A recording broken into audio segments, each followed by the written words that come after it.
Yo, yo, yo, you know what time it is? It's 8:30 on Tuesday night. Time to talk some hockey. I know it's the offseason and all that, but we're still going to talk some hockey. We got part 3 tonight of the Metro Division breakdown. We're going to break down the final 2 teams that we haven't gotten to yet. It's Carolina Hurricanes, Columbus Blue Jackets. We're going to talk a little bit more Metro Division, our final thoughts, final predictions going into the season before we move on to our next division, which I'm not sure who we're doing yet, but we'll figure that out later. So hit that like, hit that subscribe. It's time to talk some puck. Let's get at it. Oh my God! I'm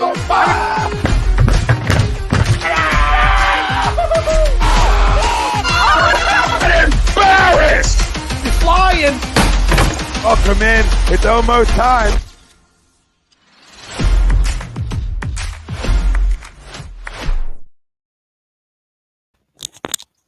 Welcome, ladies and gentlemen, to a brand new edition of the Hockey Happy Hour live on A2D I am Matt Sensudi, along with the Darkwing Brian Daly. What up? The Broken One, Rob Povia. Hola, gentlemen. What's happening? And Mr. Switzerland, Big Bad Brad Ryer. Oh, yeah. That's Jimmy stuck.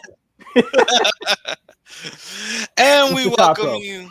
We welcome you, ladies and gentlemen, to another edition of the Hockey Happy Hour, where today, as Brian said at the beginning, we will be breaking down the Metropolitan Division for the final 2 teams, give our final thoughts on it, and see if anything's changed over the last few weeks, because as the weeks have gone by, some changes have happened, particularly to a team like Pittsburgh, or even the Flyers have had a couple of things pop up for them. So we'll definitely be talking about that as well. So we'll give our final thoughts on where we see the division shaking out.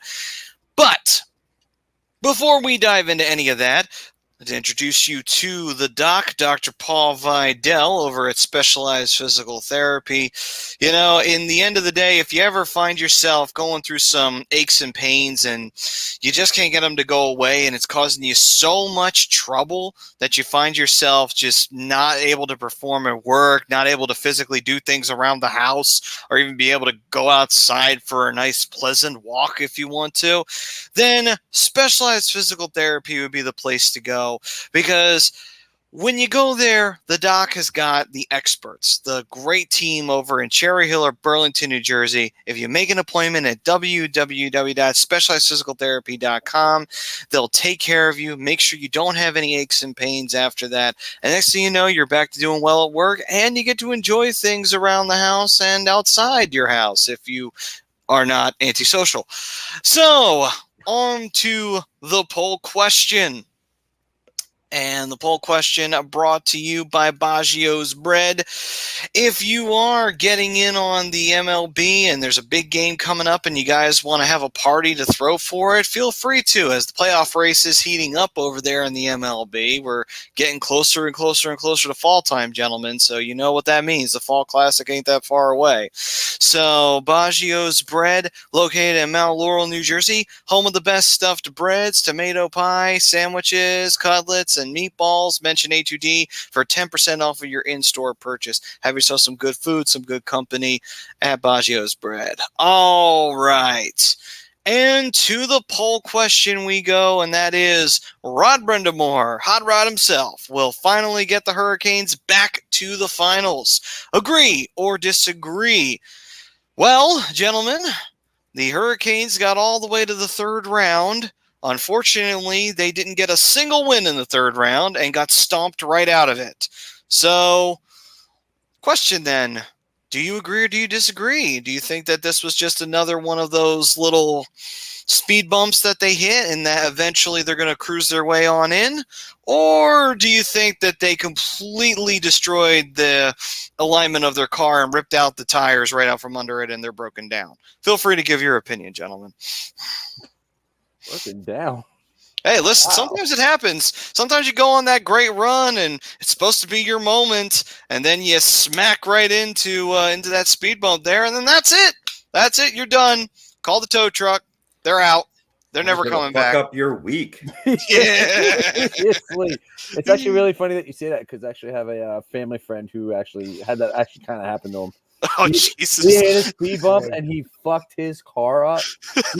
That car is totaled. It's done. It's done. Oh, my God. So, Oh, my God. but as far as the Canes go, obviously, you know, sporting a little bit of the Canes tonight with what we're talking about. So I'm going to agree to the poll. I think he's finally going to get there. I think this team is still very young enough that they can continue to compete. I like their GM Don Waddell's philosophy on keeping the defense relevant, and that plays a big part in what Rod Brindamore's system is.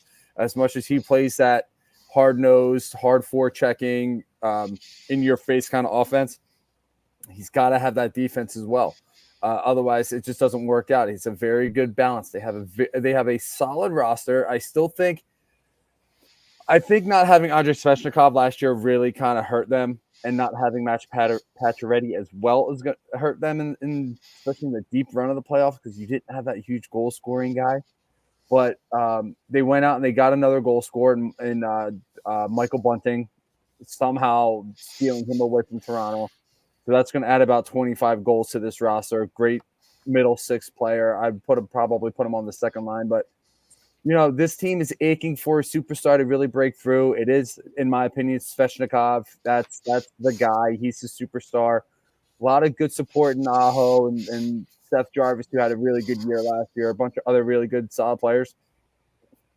You know, I agree. I think this team is definitely going to be.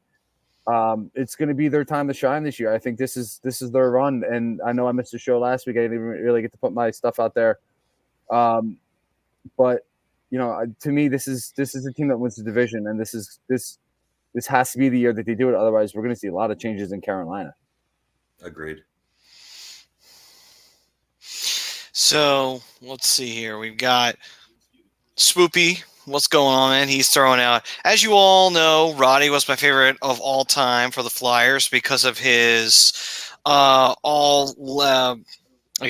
let it out style on the ice and being a gym warrior.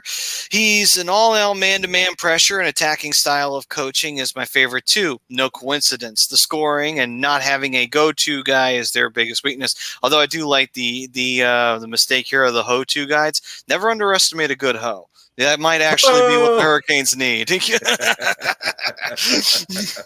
Well, he demands the same from his players. You talk about like the Hurricanes, probably the most physically fit team in the NHL, just like he was as a player. Probably still today. I'm sure he's probably in great game shape. Oh yeah, what's funny that it's really funny that you bring that up. So when I was coming home from the playoff game last year in Raleigh, they were talking about his team and why Eric Haula is so hated in Carolina after that short stint. They said he wasn't a team guy, and the biggest reason why is because they always do post-game weightlifting after every single game. They go to the weight room, they lift weights as a team, this, that, and the other. And the reason why Eric Haula isn't liked is because he never did it. So to your point, Robbie, yes, they are in very good game shape. They are in very good shape in general, and so is Roddy, because Roddy does participate. Yeah. And Stars fan Jackalope saying Canes will lose to the New Jersey Devils in the conference finals, so not as much faith behind that.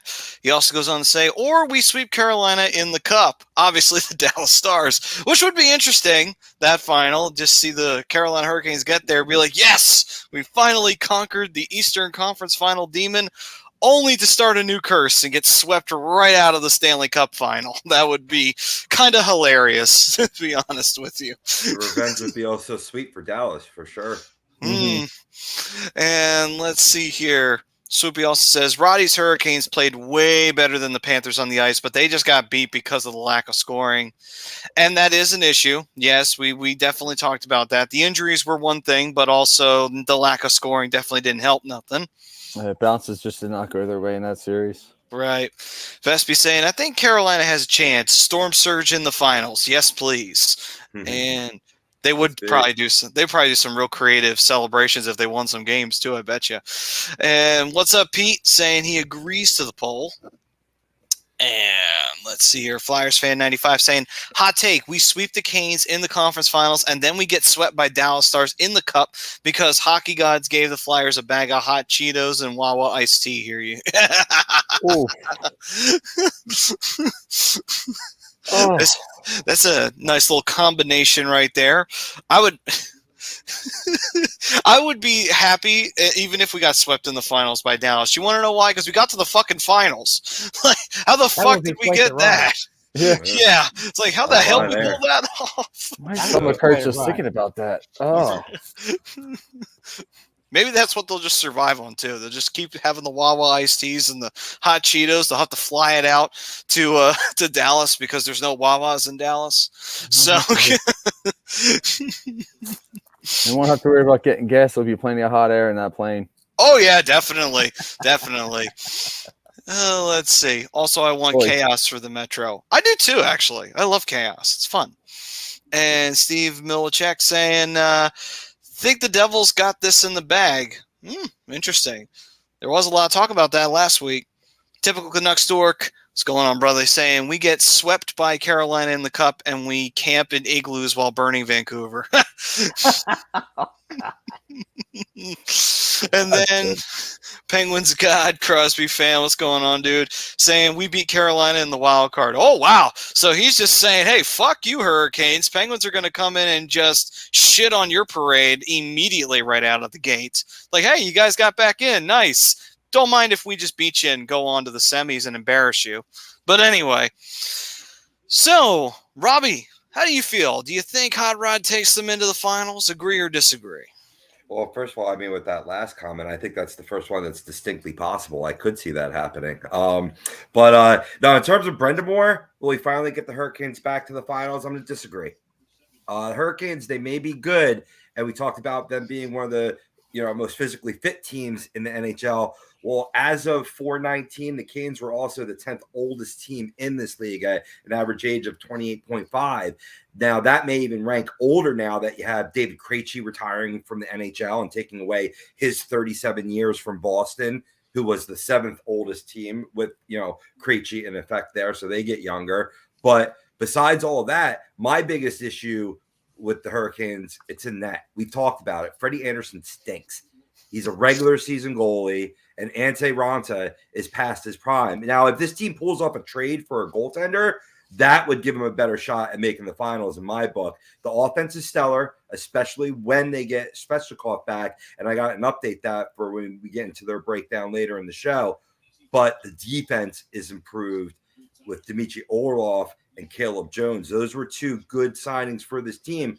But again, Dmitry Orlov, 32 years old, adds to that team age, a slower defender, albeit a good stopper in front of the net. I really feel the Rangers or Devils represent the East and not the Carolina Hurricanes. Okay, then. Swoopy jumping back in saying the Carolina style is what fits the style of hockey of today, especially Flyers. That was the style of the Broad Street Bully days. Just more about all our speed, man-to-man, and pressure. It's what would make the Flyers hockey fun. And Goathead Saber, what's going on, man? Saying we sweep Carolina in the second round and face the Rangers in the conference final.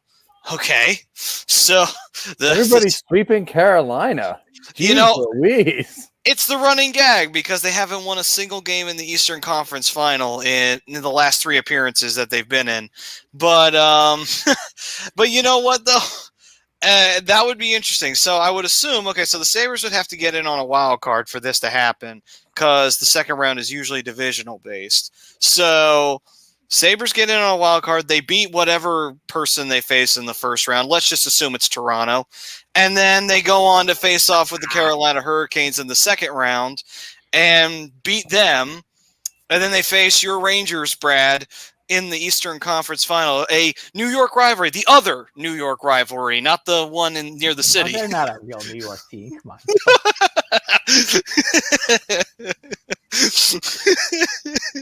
Well, you don't consider the state side of New York teams? New York ends at Suffern. That's a whole other state. That's like that's like the New England part of New York. Oh, okay, gotcha. Yeah, they don't count. Oh, that would be interesting. I'm kind of hoping that does happen after those comments. But Brad, how do you feel about Brendy? Do you think that he could get the Hurricanes back to the final? No, No? I totally disagree. I'm not impressed. They don't score enough. Their goaltending stinks. They can't score against good teams, against good defensive teams. As good as they are defensively, Freddie Anderson, I'm totally in agreement with Rob. Freddie Anderson screws them every time, just like he did with Toronto, just like he did in Anaheim. Freddie Anderson is not the answer, and I've been saying that for years and years and years, even on the Sports Hound. I hate Freddie Anderson. I don't think he's good. Okay, he's great in the regular season, but who cares what he does in the regular season? For Carolina, it's not about whether they finish in first place. Okay, it's about getting to the third round of the playoffs and actually winning a game this time, or four. So, and I just don't think that team is consistent enough offensively to get there.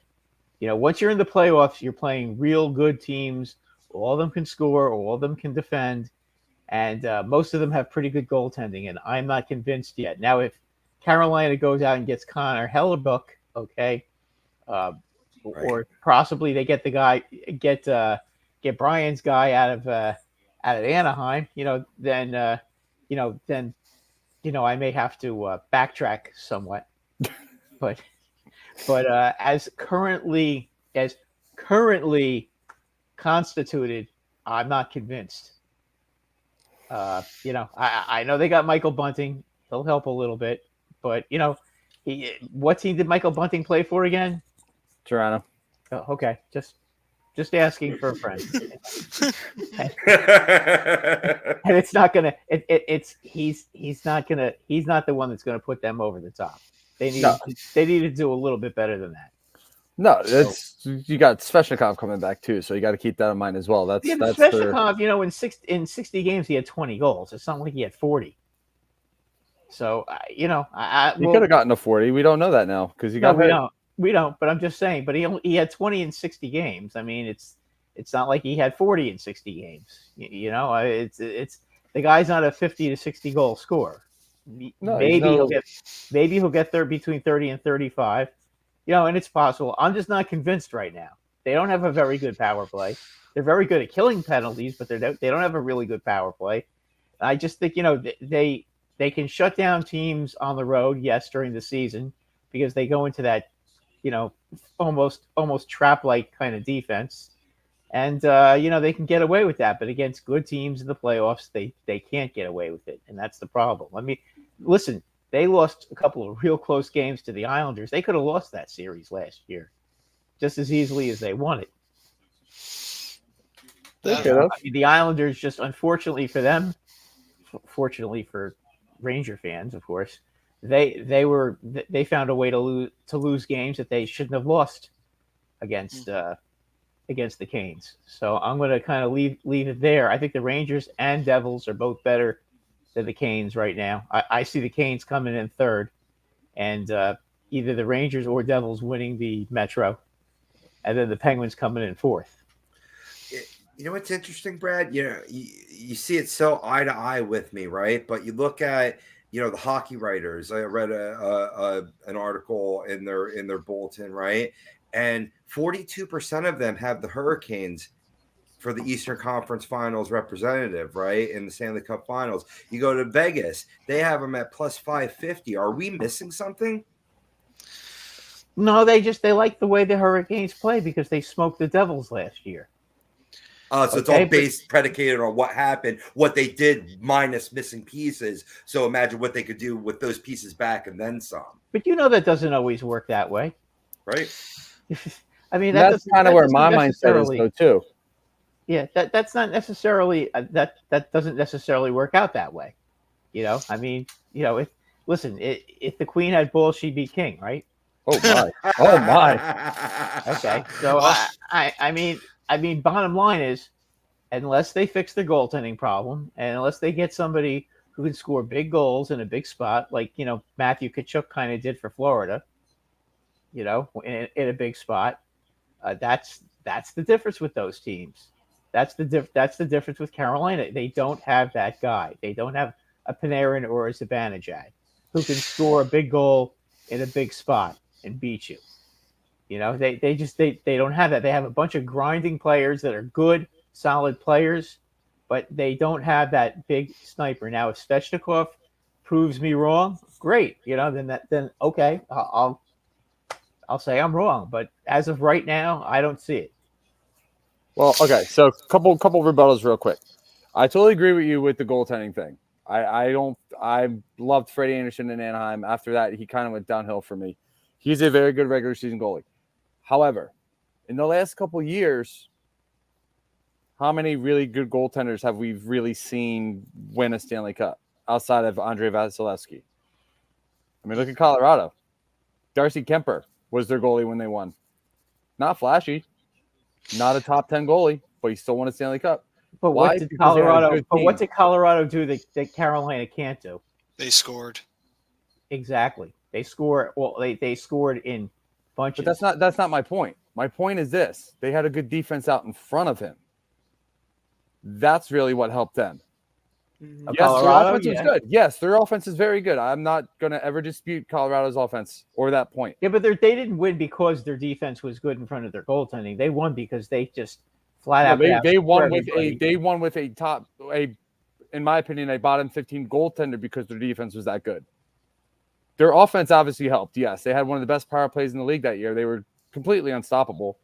But again, that defense was one of the top defenses in the league, and he was a better goalie because of that defense out in front. Backtrack Darcy Kemper's career. Look at his numbers from there. He was never anything special. He was never a Stanley Cup. Nobody expected him to be a Stanley Cup caliber goaltender. And then look at what he did in Washington this year. Goes to show you don't necessarily need a top 5 goaltender to win in this league. You just need to have a good defense, and you need to have guys that can score too. It doesn't hurt though. It doesn't hurt. What I But wonder. how many times have we seen some of these top 5 goaltenders go down in the first and second rounds?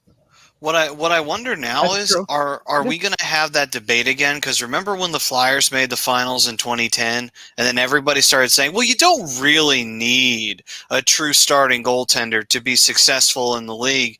Are we going to start having that debate again? Do you think teams are going to start overthinking it too much, and they're going to try to get cute with doing tandems and maybe taking chances on guys they probably would be better off just kind of letting sit out there instead of saying, you know what, let's develop a really strong goaltending phenom?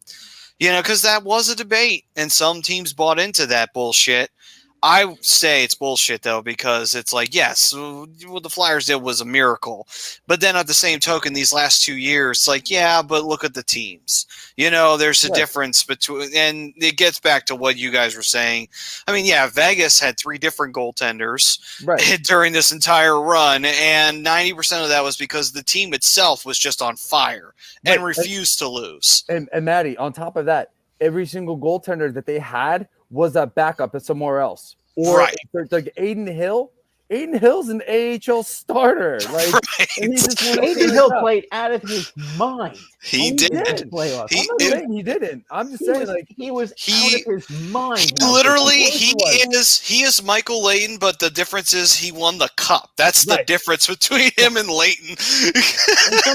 and sometimes you do get lucky. Your goaltender gets hot and you go on a run. Like sometimes that does happen. But to jump back to agree with Brad here, the power play is so hot and cold, so streaky. Like, yeah, I mean, they need a superstar. They absolutely need a superstar. And I do think Andrei Svechnikov is that superstar despite his stats through 64 games this year. Also got to keep in mind, the kid's 23 years old. So he's still relatively on the young side. And he's in the beginning of his career. Exactly. Right. And he's just starting to get into his prime, too. Agreed. I mean, this might be Rod Brindamore's last run as the head coach of the Carolina Hurricanes, possibly. I don't know about that. I Still just some think question marks? this is. Absolutely. I think this is the last shot for this particular group. I think I if this don't- group doesn't. I don't disagree. If this group doesn't get to the finals, I think they break up this group and they bring in they change the core. I don't think Brindamore is going anywhere because Brindamore is basically, in my opinion, it seems to me like he's God down there, you know, and I mean he's like he's visible in the community and everything else, and they wouldn't just let him go unless the team was just terrible, you know, and that I don't think they would make the coach responsible. I think they would just have to get a different nucleus. That's all. Well, before I say this, Whalers Hockey Soup 3 says, we give you guys Ronta plus future considerations prospects for Carter Hart here in Carolina. Nope, not taking that deal. No, that's a big old no on that one. But Can you imagine Ronta with that defense in front of him? Ronta would give up 30 goals a night. So let's see here. As for what I was going to say, though, the one thing that Carolina has to be careful of, and I said this last week, when it came to teams like the Rangers and other teams as well that are in that position where they seem to be in that contending spot, got to be careful when you start changing things, when you start making a couple little piece changes here and there. You got to be 100% sure you're doing it right. Because you take Rod Brindamore out of that team, I don't know if necessarily the next head coach gets as much out of the team as he has. You know, he's gotten so much out of this team, and this team has gotten to the third round at least twice with him, and that's with limited goal scoring on top of it, and with lackluster goaltending or mediocre, slightly above average goaltending at times. So the question is that you take him out of the equation, could you put somebody else in there that can get the same mileage out of these guys? That's a big question mark. And then on top of it, if you start changing some core pieces around, like, hey, who are you taking out? Are you taking out guys who are on the peripheral really strong that you can replace? Or are you taking a heart and soul guy out and trying to put a name in there? You know, these are things that Carolina will have to be careful with once you start playing around with that. And the reason why is we've seen it. Teams play around with the formula too much and they hurt themselves and damage themselves to where they can't be competitive anymore. Or at least they won't be as competitive as they'd like to be.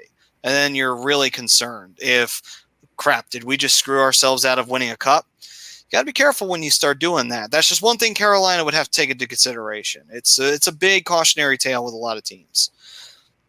I see Steve here saying Devils top 9 is just too damn strong. It is very strong. Swoopy saying hardest to play against, least amount of shots against, penalty killing, shorthanded goals, and never allowing much room or space because they're always right up on teams and always creating turnovers. And Chuck saying, "What's going on? What's going on, Chucks? Hopefully, everything's." I would disagree with Swoopy as far as their penalty killing. Okay, in the playoffs, their penalty killing is terrible. Carolina. So I mean, I disagree with him, and I also want to make the comment. And again, I don't watch Carolina that much. I watch them when they play the Rangers, and of course, I watched them last year when they were in the playoffs. The Rangers power play ripped them to shreds a couple of years ago, and last year during the season when the Rangers beat them 3 out of 4 times, by the way, their power play ripped them to shreds. So I mean, as far as their penalty killing, Florida also ripped them to shreds. You know, that was one of the reasons they lost. They couldn't stop Florida's power play. That's part of the problem. And Carolina's power play is very inconsistent. It's good when it's hot, and when it's not, it's not. It's not like, you know, it's not one of those power plays that's always gonna go out there. They're not Edmonton. Let's just put it that way. You know, they're not going to burn you if you take a stupid penalty. Their power play can be killed fairly easily by most good teams. So let's see here. What's up, Benny? What's going on, brother? Yo, what's up, Benny? Swoopy saying style of play for the Hurricanes is 100% what helps the goaltending of the Hurricanes. They aren't good. They aren't good goalies, but it's the style more than anything. Because of their style, they are tops in least amount of goals against in PK. Offense is 100% their issue. I agree. And Fish Stick Islanders nerd saying, have the Fish Sticks ever faced Carolina in the playoffs? I'm not sure, to be honest. Last year. Last season. Hello. Were you, brother, were you asleep during Knock, the knock. playoffs? Knock, I mean, knock. I totally get it, though. The Islanders and Hurricanes didn't exactly have the most exciting games in the world, even though I think two of their games went to overtime, but I think for totally different reasons. And let's see here. He also says, also, have a Gordon's fish patty and now go score a goal, kid. Oh boy, yeah, you know, Mrs. Paul is going to be very upset about these comments about Gordon's. Swoopy also saying Hurricanes need 2 more 25-30 goal scorers. That's exactly correct. And Yodeling Yost fan says Carolina will get swept in the second round by either Rangers or Islanders. So, again, not a whole lot of confidence behind Carolina here. And then Slapshot Blackhawk, who just subbed, thank you, saying Carolina gets swept by Toronto in the conference finals. So they get swept again in a conference finals for the fourth time. And Hoyts. By Toronto, no less. You know, if there is a team that could get themselves eliminated by Toronto, I could see it actually happening. Yeah. Carolina getting – and you know what? That would be revenge for Toronto for 2002 because Carolina snuck in on the finals off the back of Toronto. So that would be oh so sweet revenge. Hockey gods have a funny way of making these things happen. Devils Kings fan saying round 2 rematch. We sweep Carolina. So the Devils get revenge from this past year. Okay. I can see that. I can definitely see that transpiring.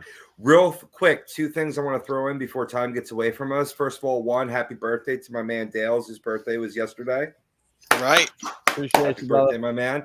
And 2, the line of the night for me is if the queen had balls, she'd be the king, right? The reason, let me explain why, though.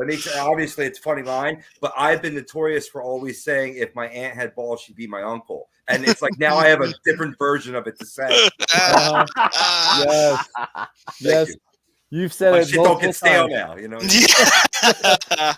You've said it multiple times over the 8 years we've been doing this, Pope. Oh, yeah. Right? Leafs fans love sends now saying Ottawa versus Carolina conference finals get swept. Holy shit, Ottawa and Carolina. Whew. Damn, Ottawa just. Can you see the hate towards Carolina? I could see it. I could see the disbelief you know why? in them. You know why? Because everybody can't stand that stupid storm surge. I mean, it's kind of like Nashville when the fans start getting on your goalie after he gives up a goal, and you're like your team fucking sucks. What do you do? Who are you guys yelling at? Or they throw the catfish out onto the ice. Yeah. Yeah, Nashville. Yeah, I mean, Detroit, I understand they throw the octopuses down on the ice, but they've been doing that since the 40s, for crying out loud. They have been. I mean, they have the giant inflatable octopus that they come out. That's over Oh, man. See, I will say this. Could you imagine if the Flyers had something like that for every home game? Be kind of weird, wouldn't it, guys? At least I think it would be, honestly. It's like we don't need a gimmicky shit. We just go out there and we lose. So no, you guys do it. You guys do what we do in New York. You boo the living crap out of them. Right. Because that's what we Easterners do. We boo, and when we really get mad, it gets merciless. Hey, let's see here. Brodo's saying agree or disagree, fellas. The Flyers currently have a brighter future than the Sixers. Need to hear about this from a hockey perspective. Well, I don't really know enough about the Sixers to really be able to make an honest comment. I'll go with agree to stay loyal to the hockey side of things, but that's with an unintelligent agree because I have absolutely no clue what's going on with the Sixers. But I'll leave it to you, gentlemen. Well, I will tell you this, Maddie. Today, Flyers were trending on Twitter, and I was like, whoa, what? What's going on with the Flyers, right? Why they were trending was because NHL Network put a package together on top prospects you're excited to see. And one of their top prospects, Tyson Forrester, Mike Kelly was huge on him, went on and on and on. And that's one of a couple. Bobby Brink, there's a lot of kids in this pipeline that are exciting. So if you want to talk about a team having a brighter future, I think that is the case right now because when you look at the Sixers, you got Tyrese Maxey, a young player or whatever. But other than that, it's a fairly older team, a team that if they don't win now, they could be, just like the Carolina Hurricanes, they could be broken up. You know what I mean? Now's the time to win. So, I do think the Flyers have a brighter future. What do you think, Brian? Based off of everything that I'm hearing, just coming out of the Sixers side of this, absolutely. Like, there's no doubt. James Harden's completely turned on the GM. Lord knows what's going on with Joel Embiid, him taking his Philadelphia location and something else off his Instagram or Twitter or whatever. That whatever's going on in the Sixers organization right now, it's not good. It's not good. I'm hearing a lot of people say fire Daryl Morey. I'm hearing a lot of people say just trade everybody. Let's just start over. I really believe that the Flyers do have a brighter future. I think they have a direction on where they want to go, and they're starting to put the pieces in place to get there. The Sixers, maybe not so much. Oh, so you're thinking the front office personnel is even a brighter spot for the Flyers there. I mean, JoJo did put our city though. He did. He just tweet our city though. So maybe JoJo's all right here. But anyway, what's that, Brad? I said absolutely. I mean, I think the Flyers front office right now has it going on. They know what to do. They're doing the right things. Hopefully none of their prospects get hurt, and hopefully they play as well as everybody is hoping that they do, and that they can get back into being relevant again. It would seem that the last couple of years they've had good drafts. It's coming. It may not be this year, but I think you're going to see a little bit more exciting a team this year. I think there's going to be a little bit more speed. I think they're going to score a few more goals. I think they're going to be a little bit better defensively. And I think Torts is going to. They're now used to Torts' system, and they're going to grow, and they're going to get better. I think that's going to definitely happen. Right. And if you get it back a healthy Cam Atkinson, I was looking over some of his career with the Columbus Blue Jackets. He's a tremendous player. Yeah. I mean, you forget how good he is because he's under the radar playing in Columbus before he comes to Philly. No, he was really good. He was really good. Right. I mean, when we make our top five, if you don't have him in your top five, right. I would have to say, look again at his stats and try to remember when Columbus was actually not bad and was a fourth, even though they were a fourth place playoff team. That guy scored a lot of big goals for them. And if you noticed when they went into slumps, it was always when he was injured. And as soon as he came back, they were right on the button again. He's the heartbeat. All right, I got it. But I mean, I went through all of his stats for at the shootout where later on in the show where we'll be going through our top five for each organization. He's been a hell of a player. Mm-hmm. I think he definitely has something left if he can get on the ice. So, Swoopy saying Ottawa was the most disappointing team last season. That's hard to argue against. They were very disappointing last year. Benny's saying we could throw a pork roll into the ice. Nah, you'd be more safer just throwing a cheesesteak on the ice. Let's see. Sharks fan saying, hot take, we sweep Carolina in the cup via goaltender scores on Ronta. I think the Sharks fans drinking. I understand though. It's a drinking time period for Sharks fans. Steve Milchek saying Sixers are falling apart. And Sharks Analyst said, do the Flyers have a brighter future than the Phillies? I mean, the Phillies did just go to the World Series, so it's a little hard to say that. I don't know about that. The Phillies are a now team, and they're a lot of guys are in their prime, and they hopefully for them they continue to play well, and they're going to have a hard time beating these Braves though. The Braves are really good. Yeah. I mean, they are freaking good. The Braves, you know what? The Braves remind me a lot of the Yankees in the '90s when the Yankees were the juggernaut. I mean, that team's a juggernaut. They're really good. I mean, I watch them right now. Everybody on their team can hit. It's unbelievable.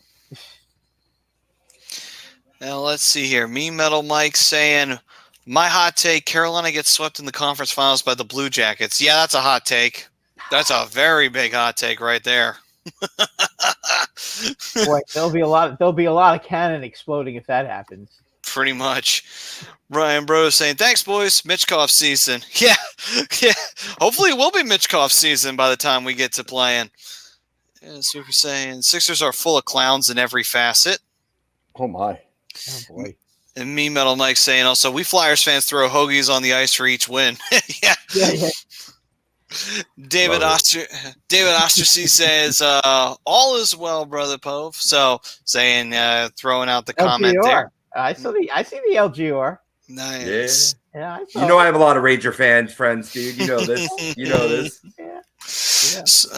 He also, I think he said earlier that Pove is more of a New Yorker than anybody in Buffalo, I think was his earlier comment. That is what he said. He's giving some love for the show. I appreciate him tuning in. I wonder why. Let me see if I can. I'm gonna look up. It is a good man I work with in MDI. David Oz, I always called him Ostracy. So I want to give him some love. He has a great art exhibit, online art exhibit. I want to give some love to that. Okay, then. Nice. Did you have the website or anything? I'm gonna find it. Yeah, continue to. I'll get back. Okay. I'll get back to it. Yeah, thank you. All right, then. So Sweetie all saying Sixers are a clueless bunch. Me and Metal Mike saying Ivan Fedotov. All right, so here we go. So Ivan Fedotov did get cleared. He can now play for the Philadelphia Flyers. So whatever hurdle he was having to face with in Russia and the KHL, that has been cleared. So Fedotov can play now for the Flyers. So, gentlemen, after all this and the Flyers fighting to make sure they could get him, do you see him after training camp donning a Flyers jersey in the regular season? Can we see him play in training camp first? Obviously, can we see some exhibition games first? Obviously, that's what you should do. That's the smart thing to do. But do you think he has the talent to do it right out of training camp that he could be here? I've never seen him play. Honestly, I can't make a judgment like that. If I say no, then I'll be a hater. If I say yes, then I'm full of baloney because I've never seen him play. Well, then make a decision so that way people can jump on you. Well, and then we could get a lot of views on the show. That's why I missed Switzerland. Damn it. That is true. I did christen you with that name, so you got to stick to it, don't you? Yeah, well, if I've never seen a guy play, I can't criticize or other than the fact that, he has positive reports. He sounds like he's pretty good. But you want to see him against good competition. I would think that he wouldn't make the team no matter what. That the Flyers would want to let him play like maybe 20, 30 AHL games and get him used to the North American game. And I'm not saying this is a criticism or anything else other than just when the Rangers brought Igor Shesterkin over from Russia, okay, he played half the season the first year he was there, he played half the season in Hartford before they called him up. And by the way, Tony DeAngelo had a hat trick that night in his first game. So, even he played half the season in the minors. So there's some symbolism there. Real quick, boys, I found it. David Ostercy runs a studio called OZ Fine Art Studio. I dropped the link in the comments both on Facebook and YouTube. Okay, then. Definitely check it out. Some awesome art. You can see it on Instagram is primarily in terms of exhibits that he's had. This is a good one here.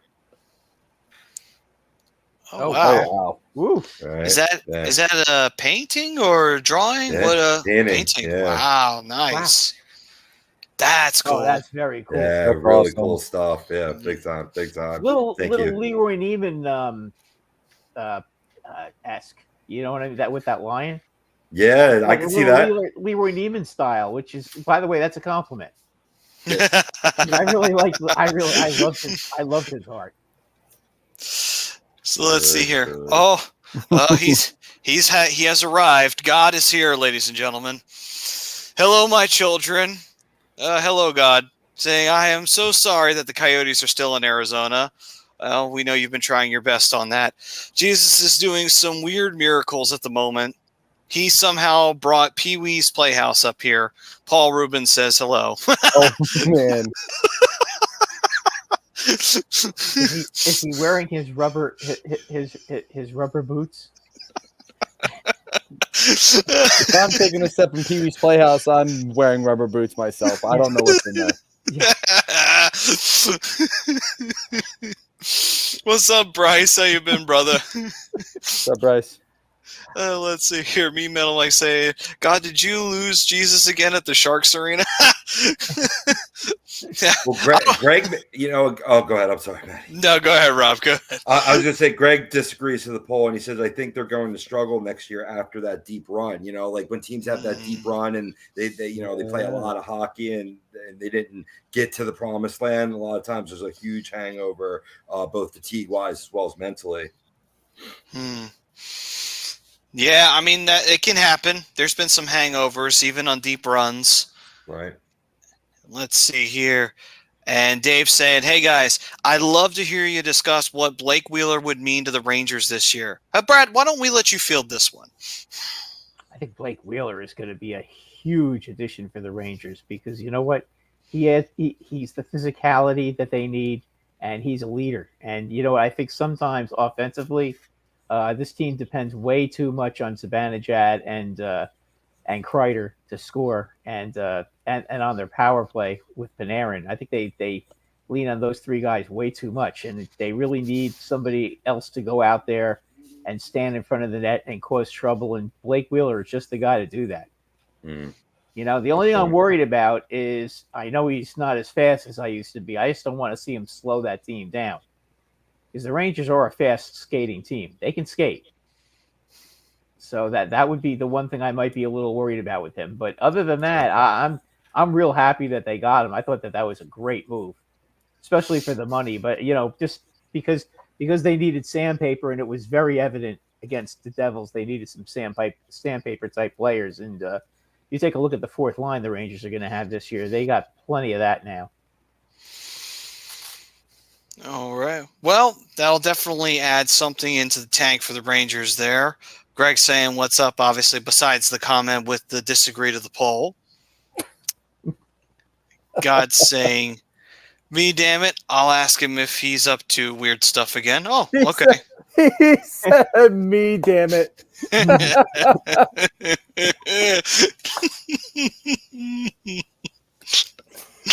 my God, that was funny. Brad Kryson, what's up, man? Saying the Philadelphia Flyers signed Mark Stahl and Garnet Hathaway. Yes, they did. Hathaway, spending his time in Boston, he was one of those big physical guys that also had a little bit of a scoring touch to him. Nothing crazy though, but it's still enough to say he brings a little bit of that veteran grit that you kind of need. Yeah, that edge. Yeah, yeah. And Stahl, he's hard to play against. He is.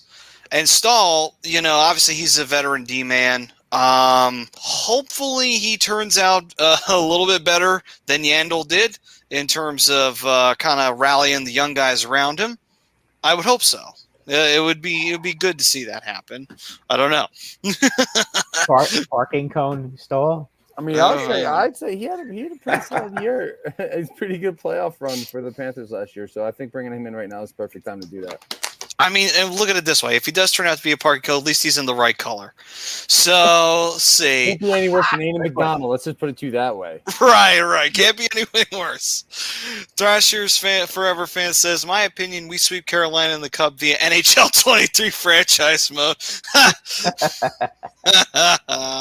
That's a good one. And that was Brad's disagree. And he says, real thoughts, though, Carolina will get swept by Buffalo in the conference.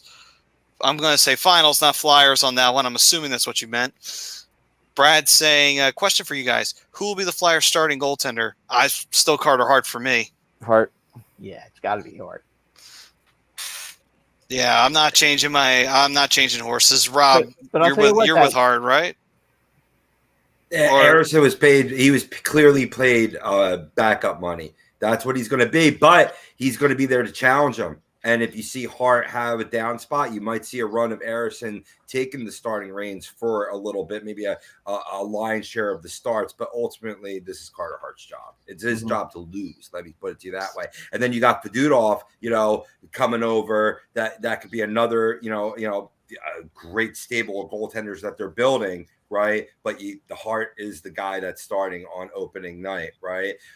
One quick thing about that Fedorov thing that you mentioned earlier, what I like is that what that's going to indicate for Michkov in terms of him coming over here, because he's already looking like a guy that could be right playing for you right away, like Bedard.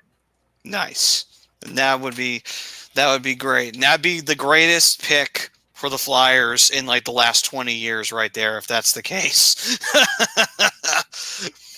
Genius. Genius-ry Danny B there, if that comes to fruition, and he's able to come right away. Even if it is 3 years from now, it's still evil genius-ry. Right. El Nordique saying, my take be red hot Bruins beat Carolina in the first round and Carolina gets swept by Montreal in the conference finals. Nordique, man, I don't know about that one, bro. You had me up until you threw Montreal in there. I mean, I wouldn't necessarily even say the Bruins at this point with all the news that's coming out from that organization. Bergeron's gone, Krejci's gone. They just lose. Something else has happened in Boston. I forget what it was, but. Well, I was thinking, okay, maybe Boston sneaks in on a wild card and then upsets Carolina because Carolina just for some reason wanted to lose in the first round. That was what I was thinking in my head. And on top of it, too, Batty, like real quick before I let you finish up, and I apologize for cutting you off. No, you're fine. You lose Orlov to free agency. You lost Garnet Hathaway to free agency. On top of losing Bergeron and Krejci. So that's 4 players that you had on that playoff run in that second half of the season where, Bruins really took off. Right. And then just came to a sudden halt. I mean, they lost Taylor Hall as well and Nick Foligno. Right, so they lost a lot this offseason. To sit here and say that, I mean, I haven't even started looking in the Atlantic Division yet, but I don't necessarily know if I see Boston in the division spot when if they make the playoffs next year. Well, then that means everybody gets to take victory laps on them. Hey, enjoy, guys. We have waited a long time for this, and we are going to enjoy every single second of it. Enjoy scoring 5 goals on them fuckers. Anyway, moving on. Not this offseason. Yeah. El Nordique says, imagine Pee Wee Herman in a Flyers jersey heckling Penguins fans. Probably jerk off on them. But let's see. I know, but what am I? That would be a very sticky situation. Yes, indeed. Anybody got a time for this guy? Oh man, he would probably do it to Crosby. Crosby might actually die right there and have a stroke. Be like, damn, this whole time that's what it took to get Crosby out of the league. Huh. Should have had Pee Wee Herman in a Flyers jersey from day one. All of a sudden, you just hear like all things go off, and you ah. Get the towel.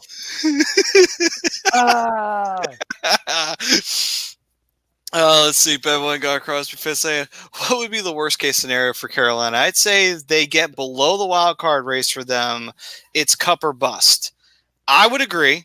The Carolina is in that position where it's just like, yeah, you guys got to do something because teams are only getting better. So you better you got to do it now.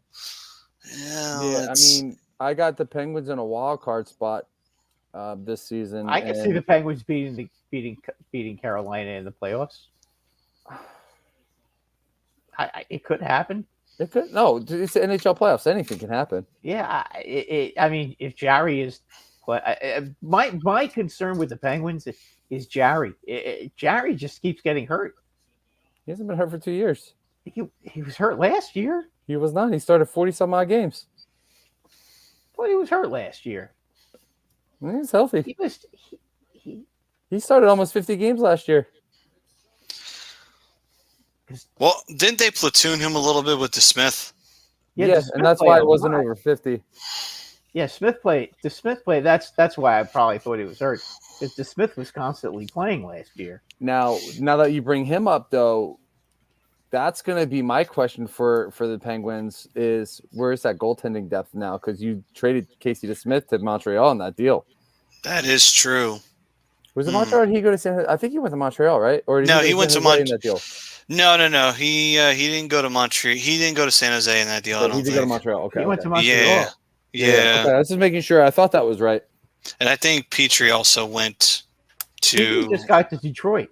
Right. That's the team he went to. Well, he went back to Montreal, and he was just traded to Detroit this afternoon. Right, he got flipped. Yeah. Yeah.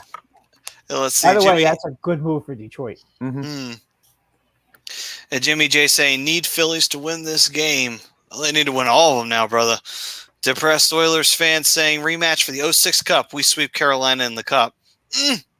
I don't know if the Oilers will be able to sweep them, but I think it could probably go 6 games, 7 games possibly. I think that goes I would think that goes 6. My personal opinion in that series. As long as the Oilers goaltending holds up, and also Carolina's. Although in that case, yeah. So maybe we should have that kind of final. That'd be interesting to see. Stall ain't done yet, says Dave. Well, I hope you're right. I agree with Dave. He said, "Hey God, do you now have plans for the Penguins to somehow get revenge in Anaheim for a Bird Stanley Cup final?" That's an interesting question, dear God, and we'll have to wait and see what his answer is on that one. A penguin and a duck. That would be interesting. Dave saying, only if the Bruins bring their walkers. Well, now that they've lost the guys who were in the walkers, I'm not so sure they'll be bringing them now. Yeah, I think they'll be bringing it out of the playoffs, like Steve says right now. Is Bertuzzi still on the Bruins? I don't think so. No, he's signed in So he's Toronto. going too. He's got he signed in Toronto. Holy moly. I was looking at their roster. It's I mean, they got old friend Patrick Brown. They brought Milan Lucic back. All right. So they can tune it up. Okay. They got JVR now. Oh, that's right. I forgot JVR went there. Pavel Zacha. You still got Pasternak. Pasternak is still great. Yeah. Pasternak is still great. Charlie Coyle, I mean. Mm-hmm. DeBrusque. It's not a bad team, but this is not your father's Bruins. You know what I mean? No. Like you were saying on your little break there, Robbie, they lost a lot this offseason, and a lot of it was leadership. They're unless they have some really good young players from the minors that come up this year and play out of their minds, they're going to be hard pressed to make the playoffs. Yeah, because that Atlantic division's only gotten tougher. Yeah, and those young teams that are knocking on the door, I think one of them might just break through. Yeah, there's a year to do it. It's this year. Mm-hmm. Anthony said Porno Pee Wee is going to wear a Jets jersey. Oh, okay. That's good to know we got that figured out. Now, is it going to be a Winnipeg Jets or a New York Jets? I feel like the New York Jets would be more fitting, but still. Anyway. Damian Price saying, what's up, guys? What's up, brother? What's up, Dave? Hopefully everything's going great down there in Australia. All right, then. So on to our second period. Time for us to take a look at the Carolina Hurricanes. A lot of people talking about sweeps of the Carolina Hurricanes. I don't know if it's for joke reasons or if they actually believe it, but we'll break it down now for you guys to see, is that true, or is everybody just having a bit of a laugh because Carolina decided to get themselves swept in the Eastern Conference Finals once again? The second period brought to you by All Campus OC. If you're ever in New Jersey and you want to head on down to Ocean City, New Jersey and check out the shop down there, you can. You can say hi to the one and the only. Hold on a sec. As I was trying to look for it, I couldn't find it. Where'd it go? Damn it. Of course that happened. Is that the one I deleted a couple weeks ago? And did they not put that back yet? Yeah, I don't see it nowhere. Hang on, let me take a look here. Damn it, Dale. Damn it. Nope, it's gone. But all nice things. Right. I'm sorry. This is why I don't produce. But All Campus OC, check out the shop. They're giving away 10% to all subscribers for A2D. So get subscribed up. You get your hats, your shirts, and they got everything for all the teams out there. So you can wear your team colors of pride. You could also check out the rant booth that's done from all campus as well. It's a fun little show down there. And it's an awesome place to go to and get yourself some of your favorite gear for your favorite teams.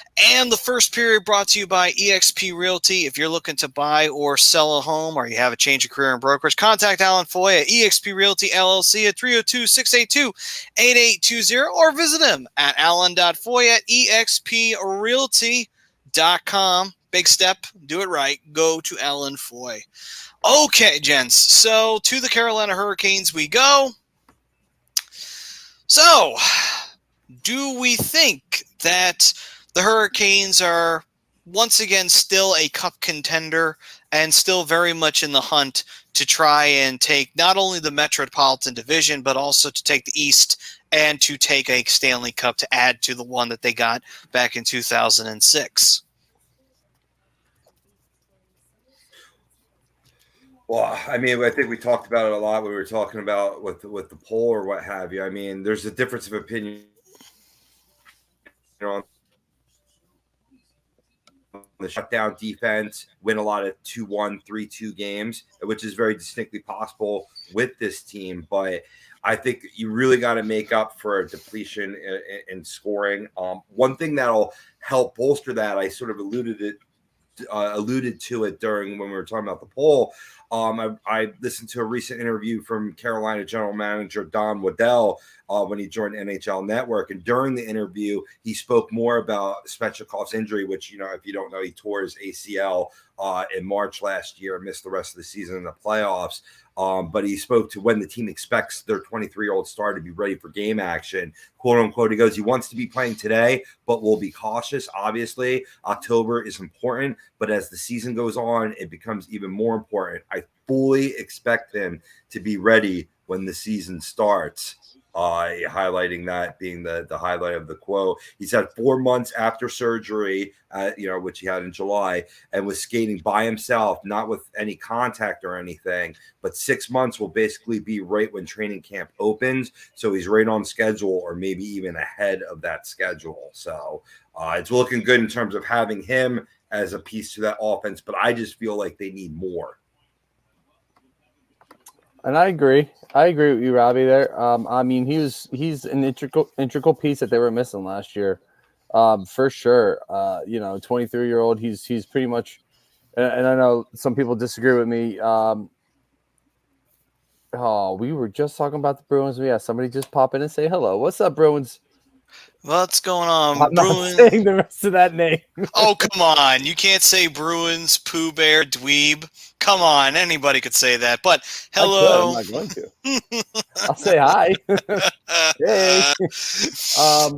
And he says, we will sweep Carolina in the first round. He believes he'll sweep Carolina too.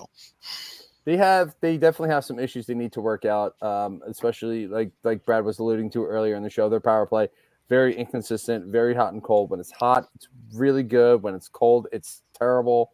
And when it's cold for it's cold for an extended period of time. They definitely, I think they've gotten stronger on defense this offseason, and to me, that's going to be very big and to their success this year. And I agree with what you guys were saying earlier as far as goaltending goes. I don't believe in either of these goaltenders, but you never know what can happen. We've seen teams win with lesser goaltending than Freddie Anderson, and just if he gets hot at the right time, they go on a run. You never know. You truly never know. The NHL playoffs is so good because it's so unpredictable. Yeah. And there was one other point I wanted to bring up. I mean, a healthy Svechnikov is definitely going to help. Right. I did talk about this briefly earlier. I did like the Michael Bunting signing. That's going to get you 25 more goals this year playing on the second line. And I believe that's it. Yep, that's it. That's all I got. Well, piggybacking off your point with that defense, now if they play really well and up to their full capabilities, you have Brett Burns playing well, contributing both offensively and defensively, which would be, maybe a first in his career. But no, he's there available on the blue line. But bottom line is, this defense has a potentiality to make any of these goaltenders look like a pseudo Patrick Waugh. So, I mean, I get that element of it, right? Where if you just play extremely good defense in front, we see teams go far and win a cup like Colorado. I'm going to go back to my point. Are they going to have enough goal scoring? And that's a great question. That's a great question. So this ain't the 90s. You can't just trap your way to a cup like another Devils. Sorry. Tony D'Angelo. That was the other name I was going to bring up. They did bring Tony D'Angelo back. So right. Not that he's really going to make a big difference, but it's a guy who's familiar with the system, knows the system. Well, that's good that he's going to be on the team because he can't play defense to save his life. And, when he's out there, the other team's going to score. Yeah, well, I mean, I will say this, though. In his defense, he had his best career year with the Carolina Hurricanes 2 years ago. So, listen, we know he can score. We know that. We know he's a pretty good offensive player. But we also know that in his own end, okay, if he's not passing the puck and he has to actually defend, that's not his strong suit. Jimmy J and Bry, it's not looking all that good for the Phils right now. Yeah, I'm aware. I have it on. I got you. I'm trying not to pay attention to this. So you're not doing the Yankees any favors in beating Toronto then. Apparently Thanks not. A lot. David, not that it matters. The Yankees stink, but it's just Dave the said. One time I root for the Phillies, and of course they have to stink it up. Dave said, 2-1. It's not like they're getting blown out, but they fell apart in the bottom of the eighth. Dave saying, newsflash: the Hurricanes just signed Wayne Gretzky and Mario Lemieux to try out contracts to improve their scoring. What? I love how he put that at the end there. Anthony also saying, Hurricanes not going back to the finals. Instead, the Sabres will be in the finals. Anthony, listen, man, I love that you are behind this team 100%. But listen, the Sabres have got a bright future ahead of them. But the finals, I'm like, ooh, let's pull that back a little bit, brother. Just a little bit. I mean, could they make a wild card? Yeah, they could, conceivably, if things go their way. But let's temper that just a little bit, okay? All right, so let's see here. Bruins, Pooh Bear, Dweeb says, give us Crosby, Tavares, and Matthews. Well, that would change everything immediately for the Bruins there on the spot. So. Then Penguins fan says, Crosby in Boston, ill. With a little vomiting. I like that. Yeah. I like that. And Flyers just says, I agree with Penn's fan. You got to be on meth to see Crosby in Boston.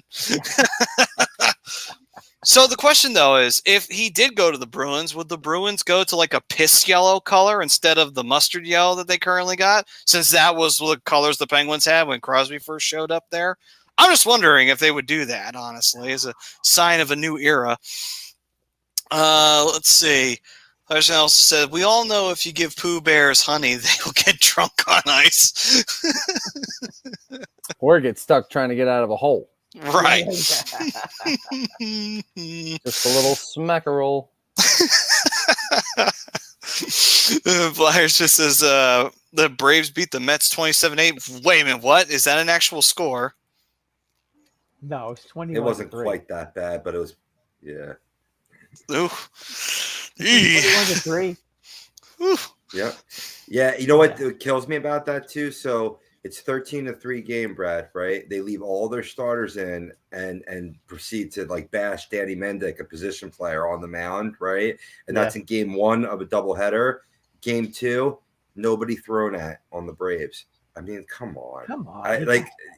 Yeah. That's insane. Come on. Right? You have to. Yeah.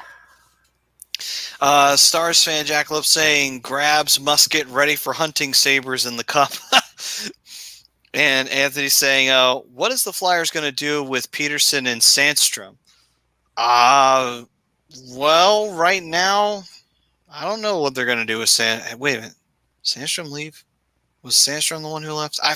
Somebody left the Flyers organization recently. I'm trying to remember who it was. Oh, no, it wasn't a goalie. It was Wiley. Right. So, no, you're right. Wiley, yeah. Yeah. I think he signed with the KHL. I think he did. But, or no, I'm sorry. He signed with another team, another AHL team. Anyway, but I guess Peterson, Sandstrom, they're going to see what they can do. Maybe they get an opportunity on the Flyers. Maybe they don't. But most likely it's behind Carter Hart. So it's what I would see happening. It's a good problem to have, depth. You know what I mean? And Sandstrom, if he's with the organization, you got to be, in the AHL level, ready and ready to be called into action, due to injury or anything like that at this point. Cal Peterson, I could see him potentially being flipped later. Right. Yeah, it's a good point because he did have a chance in LA and it didn't really work out there. So now you get a chance to maybe you could get something for him possibly. Dave said, "Got to scoot. Love you, Pove." Peace, brother. Thanks for joining us as always. Yes, and please feel free to join us again. Stars fan Jackalope saying Sandy probably will be in Lehigh Valley. I agree. I could see Sandstrom in the Phantoms jersey there. So with that, was there anything else that we wanted to add on for Carolina? Nope. I'm pretty complete. I mean, like I said, it'll be interesting. Do I see them finishing in the top 3 in the division? Absolutely. I still think they could pull that off in what is deemed, pretty tough division. But I think based on, the Penguins getting Carlson, they're a team that could be nipping at their toes if they don't, play that staunch defense, if they don't, score enough goals or what have you. But there is a lot of talent here. I know I've been very negative on the Canes, but I just feel that the way this game is going, I go with the younger teams that have the speed. And right now, that's certainly the Devils, and the Rangers maybe aren't the youngest team, but they're younger than Carolina. Right. Probably about 2 years, I would say, in my guesstimation. Somewhere around that range. But yeah, I mean, for me, I still see Carolina finishing 1 through 3. I don't see them falling out of the top spots in the division. I would have to say it'd be a very dramatic collapse, and that would probably be something you would see at the very tail end of the season if the team either gets really too banged up or the defense just starts falling apart for some reason. But I don't see that happening with this team. So I would say they probably will finish either 1, 2, or 3 in the division, and they may take another division title before it's all said and done. I know there's a lot of love for the Devils out there, but yeah, the 82-game regular season, a lot of shit can happen, and defensive teams, they are very frustrating to go up against, however good you are, and you're facing different teams every night for the most part. You're not facing the same team 4 times in a row. So I don't know. We'll see. I could still see Carolina winning the division over the Devils, honestly. But then again, I could see the Devils winning the division over Carolina. Matty, I'm rooting for them to do that because, see, I love Brendan Moore. I want to see him be successful there. I want to see him get a cup on both sides of the bench there in Carolina, and they're a blue-collar team. Who doesn't root for a blue-collar team? Me. Right. So, yeah. Is that because the Rangers didn't do so much blue-collar work in the playoffs? Was that why? Well, listen, they were blue-collar. They were blue-collar with the Golden Age team. Oh, okay. Okay, when they had like Dubinsky and those guys, and Callahan, and when they got to the finals in 2013-14, that was a blue collar kind of team, with a couple of exceptions, but they were. I mean, they had Carcillo on the team. They had a few blue collar guys on their team. Brandon Prust. I mean, well, no, he was on the Canadians that year, but they had some guys that were tough. Prust was an asshole. So yes, he was. But so yeah, I mean, I still see it. I still see a 1 through 3 finish. Brad, you see Carolina in a 1 through 3 spot? Absolutely. I see them. I see them. I see them probably finishing first or second. But again, I don't. It's not the regular season thing with them. They're gonna play the way they always do. They're gonna be a stingy team, and they're gonna accumulate a lot of points. But you know what? When push comes to shove, and they play a good team in the playoffs, they're gonna lose because I just don't think they score enough unless somebody steps up on that team, or unless they can make a really good trade at the deadline and pick up a sniper. I just don't see it. I got you. I get it. I really do. So give me one sniper on that team. Okay, one real sniper, and that would be that could be the difference for them. Fetch. Yeah, but no, they besides him. Fetch. You can listen. You can. They need.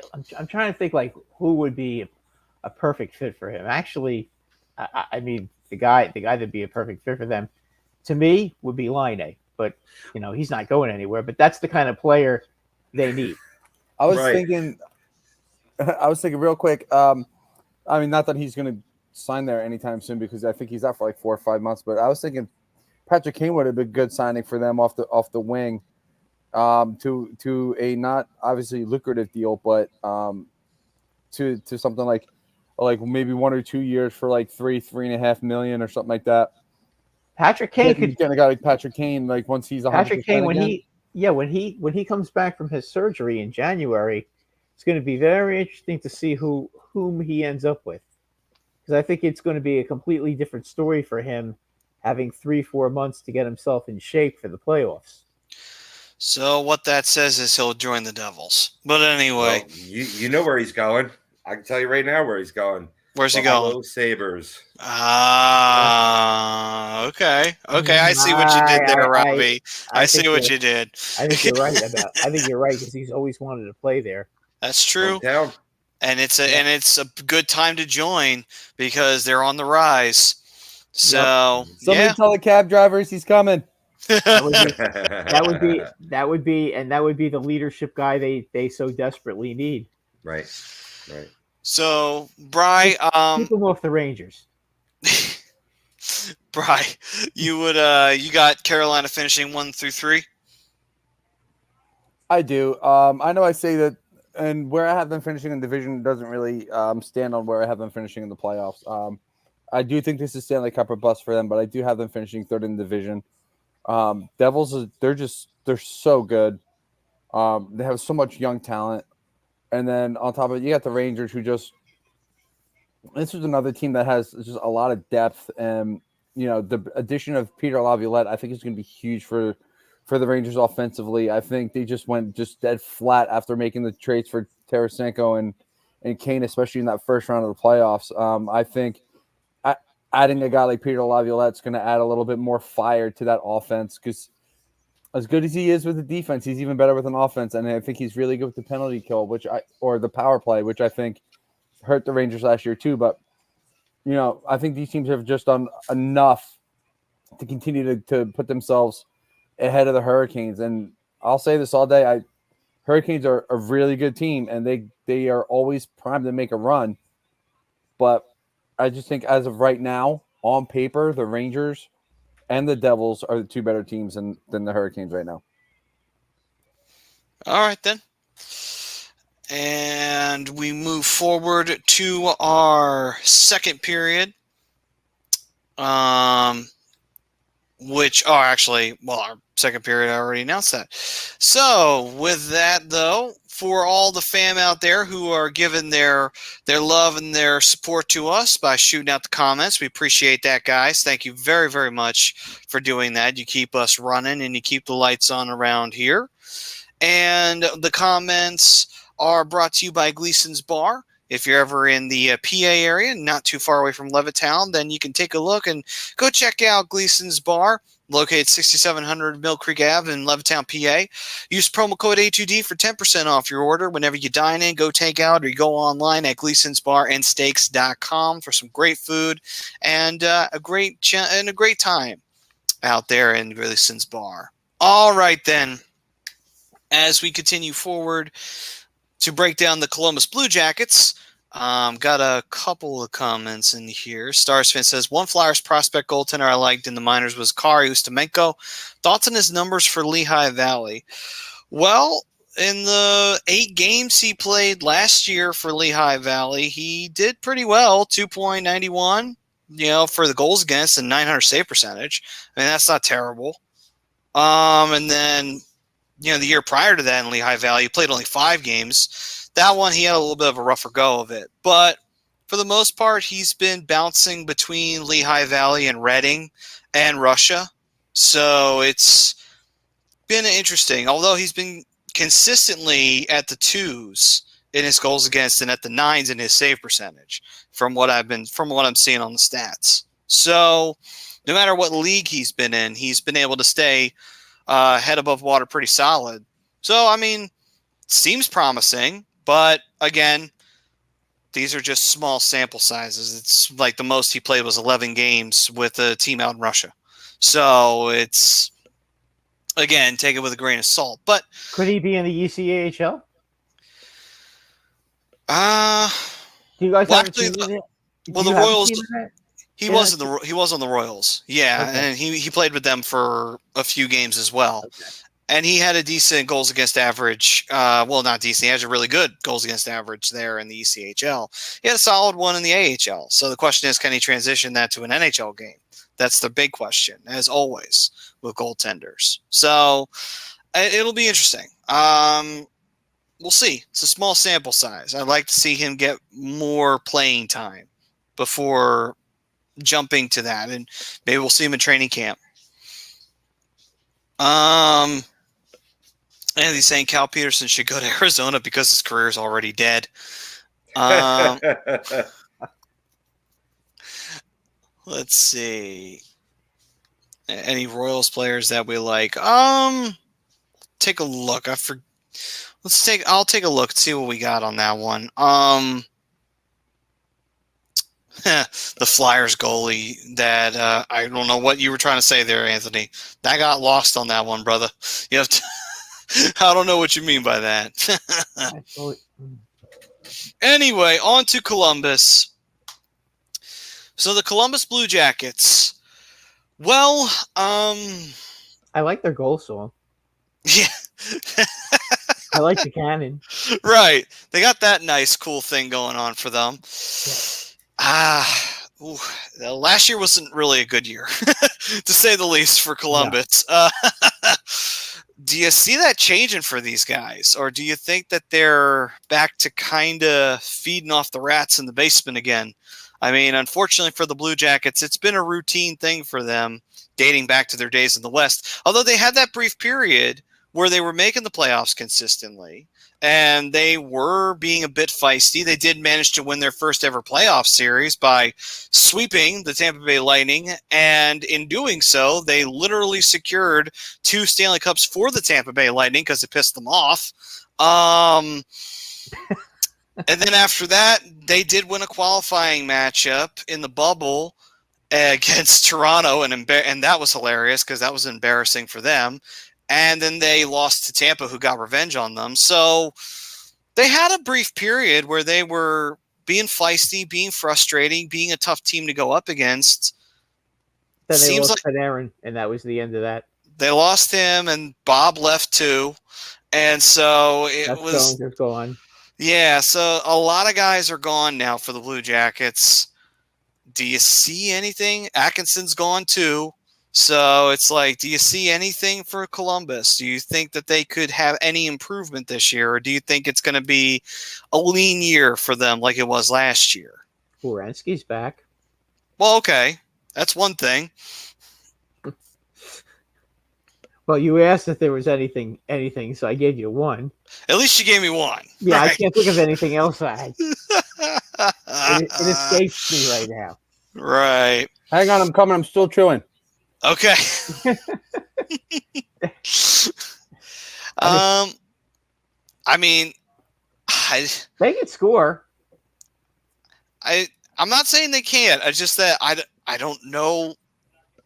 Do the Blue Jackets have anything that can make them improve at all this year. They can score. Well, Absolutely. They can definitely score. I totally agree with that. You're gonna have. I'm sorry, boys. I was kind of snacking there. Gotta do what you gotta do. Hey, man, when that hunger strikes, there's a lot of good on this team. They went out and they made some moves this offseason. They shored up the defense a little bit, getting Ivan Provorov from the Flyers, Damon Severson from the Devils. I believe they signed Eric Branson as a free agent. And Branson's on the Rangers. Eric Branson? Yeah. You sure? Yeah. I'm looking at the roster right now. He's on the roster. Who did the Rangers get? Who's the other defense Rangers got? So does Branson. Have to look. Well, while you look that up, Metal Mike says Columbus has a goaltending problem with Korpisalo and Mers Linkins. That's not a problem, my friend. That is definitely not a problem. But then on top of it, offensively, they're pretty young offensively, which is good for them, really. You got Jack Roslovic getting ready to come back and have hopefully another good year. Kirill Marchenko, hopefully you see him take a step forward this year. Coming into his age 23 season. Patrick Laine, you want to see him build off of. Kent Johnson, Boone Jenner, who's been there forever.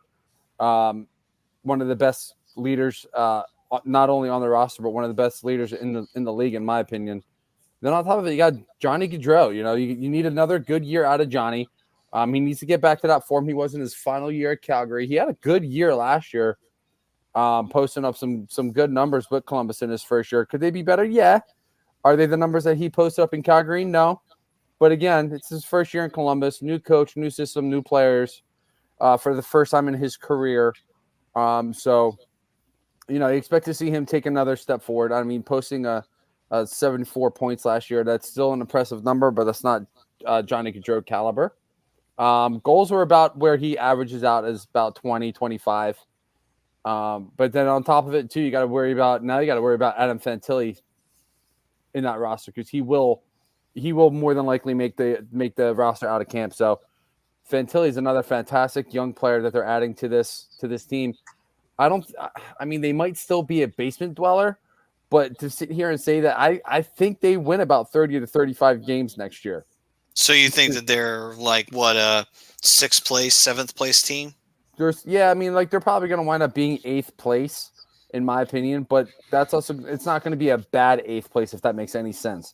It's not like they're going to sit there last year where they're in 8th place and they have 25 wins, and they really are a bottom-feeding team. Like Mike was just saying, they have 2 solid goaltenders that can get the job done. Their defense is going to be healthy again with bringing in 2 more top 4 defensemen, and then on top of it, you got a young, really creative offense. Where you have to see guys like Cole Sillinger. He's really got to take a step forward this year too. He had a down year last year, but young creative offense. I see good things for Columbus this year. Again, I think they're going to have about 5 to 10 more wins than they did last year. They do take a step forward, but ultimately I still think they finish last, because this is a tough division to play in, boys. That is true. By the way, it was Eric Gustafson, not Jay Branson. My mistake. Yeah, Gustafson. That's what I thought. Gustafson. I didn't want to interrupt. Yeah. Gustafson. So, Robbie, how do you feel about Columbus? Where I feel they most improved this offseason was on the defensive end. This is going to be a much improved defense. You get a healthy Zach Werenski back. You get, a guy in a new scene can show his promise, his skill, which, he has shown on occasion with the Philadelphia Flyers. That's Ivan Provorov. You got Damon Severson from the Devils also being brought over. This defense is going to be, dynamite. And they're going to need it, because it's another team that I feel struggles between the pipes. I mean, Mers Linkins has his moments, but you're talking about a guy that's 29, 30-year-old goaltender at this point. Really should be a backup, not your starting goaltender. But other than that, yeah, they'll score some goals, like you boys said. Patrick Laine, another year familiar with the system. Boone Jenner, captaining this team, is a good leader.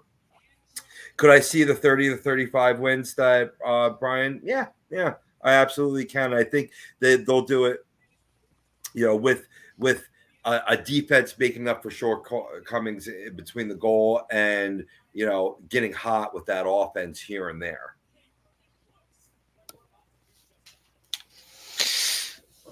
All right then. Yeah. And I mean, for Columbus, it will be like you guys said, it's going to be tough because you're going into a division that's not easy to play in. Do you have improvements? Sure. Do you have some talent? Yes. It's going to be a matter of, like you guys are saying, stepping up, taking that next step forward, and making an impact when it matters, and being the kind of player that, or being the kind of offensive weapon, or being the best defensive player you can be. Those are the question marks for Columbus, is pushing the younger players into that next big role and going forward and seeing if you can get some improvement this year. Personally, for me, I think Columbus does finish last in the Metro, which I think won't be the worst thing in the world for them, honestly, because they could probably do with getting a big superstar player for them to kind of put the young talent around, and I think that would help. Not to say that they don't have good talent, just saying that you get a really top 3, top 4 player that's really good and can kind of be like your next face of the franchise. Yeah, you got Johnny Gaudreau. But what if you grab this kid out of the draft and he's like, holy shit, this is the future of the team, basically. And you could put him with Gaudreau. You could put him with the other players. You could put him with the guys to get the job done. So I think that would do Columbus a lot of good, even if they finish last place, honestly, this year. What's up, Tommy? Yo, Tommy. Hey, Tom. Says, I agree with the poll because I like Rod. And with that, yeah, so that's my opinion on Columbus. I think they finished last. And you guys were saying you thinking that they finished last as well? I think they finished 7th. 7th, okay. Yeah, I think I think they'll come in ahead of somebody. Either it could be the Flyers, or it could be the Islanders. I'm down on the Islanders. I just think they're too old now. But I think they'll come in 7th. I don't think they're going to be the worst team. The problem with the Blue Jackets is they are a one-line team, and it's very easy to beat a one-line team because you put your best checkers on them, and their lack of depth is going to keep them at the bottom. They've improved defensively, no question about that. Okay, they're gonna allow less, a few less goals, but the line of Jenner, with Line and Gaudreau is going to score a lot of goals. We know that's they're going to be good, but the problem is what's behind him. Is Sillinger going to step up finally and be the guy that they're expecting him to be? Because they're really going to need that. Can Fantilli make an impact in his rookie season? We don't know that. It may be better for Fantilli if he starts in the minors and then gets there by mid-season. It's going to be very tough for them to be competitive. And again, one-line teams are almost impossible to win with when you have one line.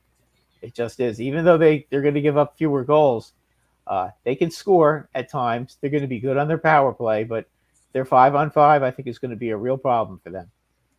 Yeah, when they play teams that can shut down that top line, that's where they're going to have that issue. Exactly, and their 3rd and 4th line is going to get caved in.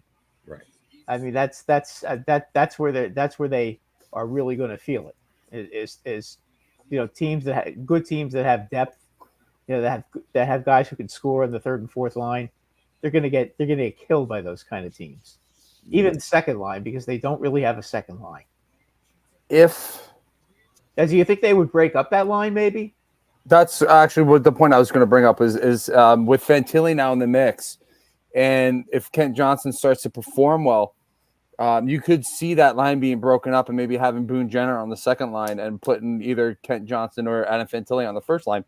That way, you spread some of that depth out, and you're spreading some of that leadership too. So you can throw Boone Jenner on a line with, say, Kent Johnson on the left wing, and I don't even know who they have on the right wing. Probably Merchenko will probably be on the second line right wing.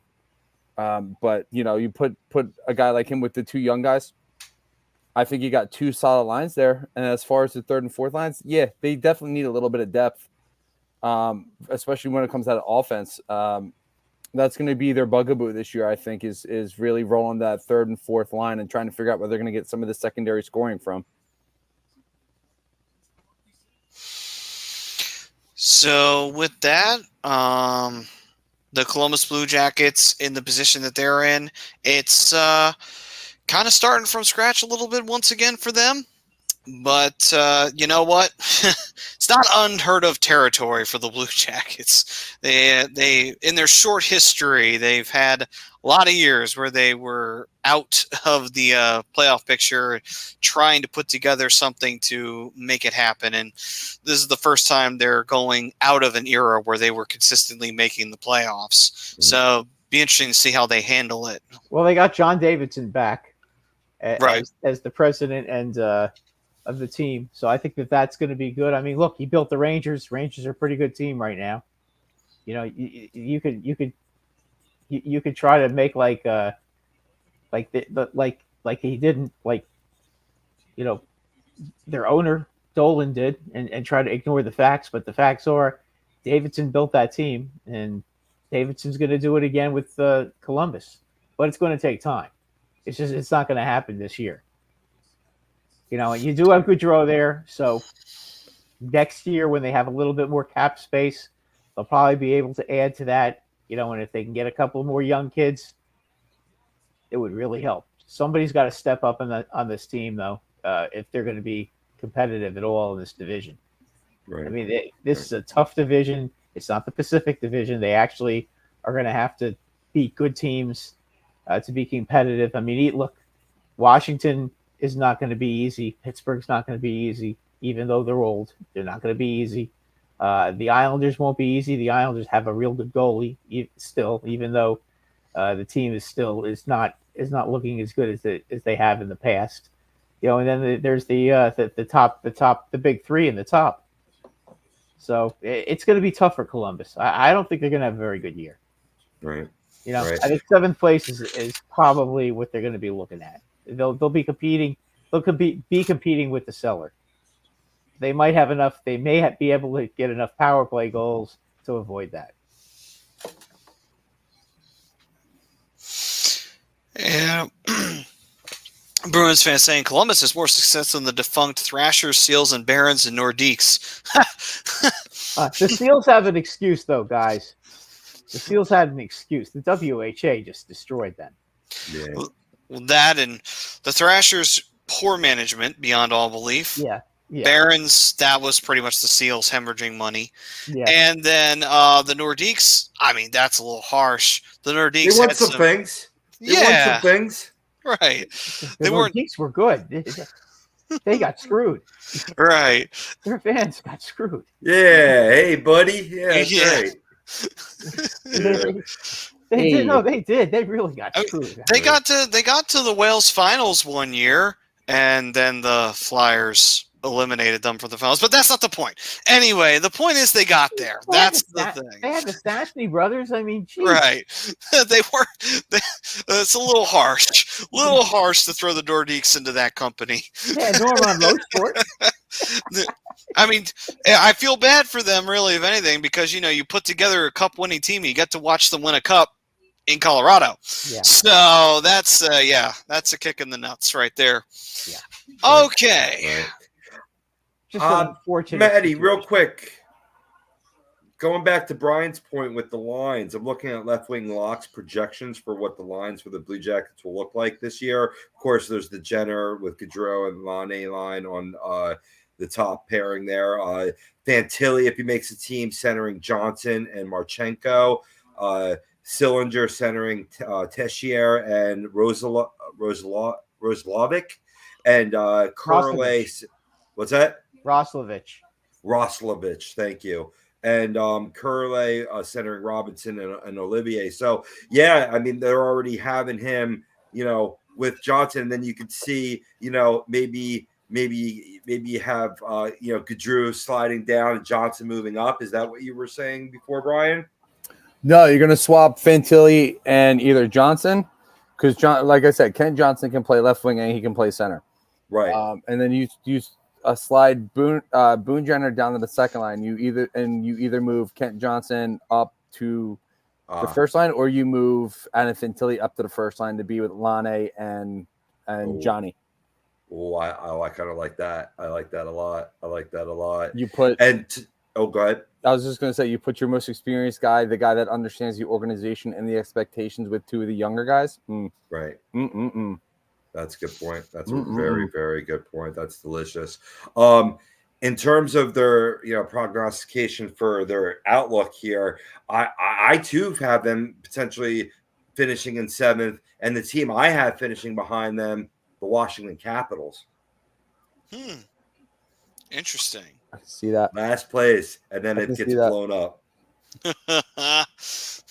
I mean, I will say this, though, and I didn't get to say this last week. I did enjoy the Capitals draft. I thought they did a really good job drafting, especially the first 2 picks. Andrew Cristall in the second round and Ryan Leonard in the first. Yeah. Both guys I wanted. Don't worry, I sucked their dick for you, brother. We're good. I appreciate you. You team player. I took one for the team. Rob, team player, brother.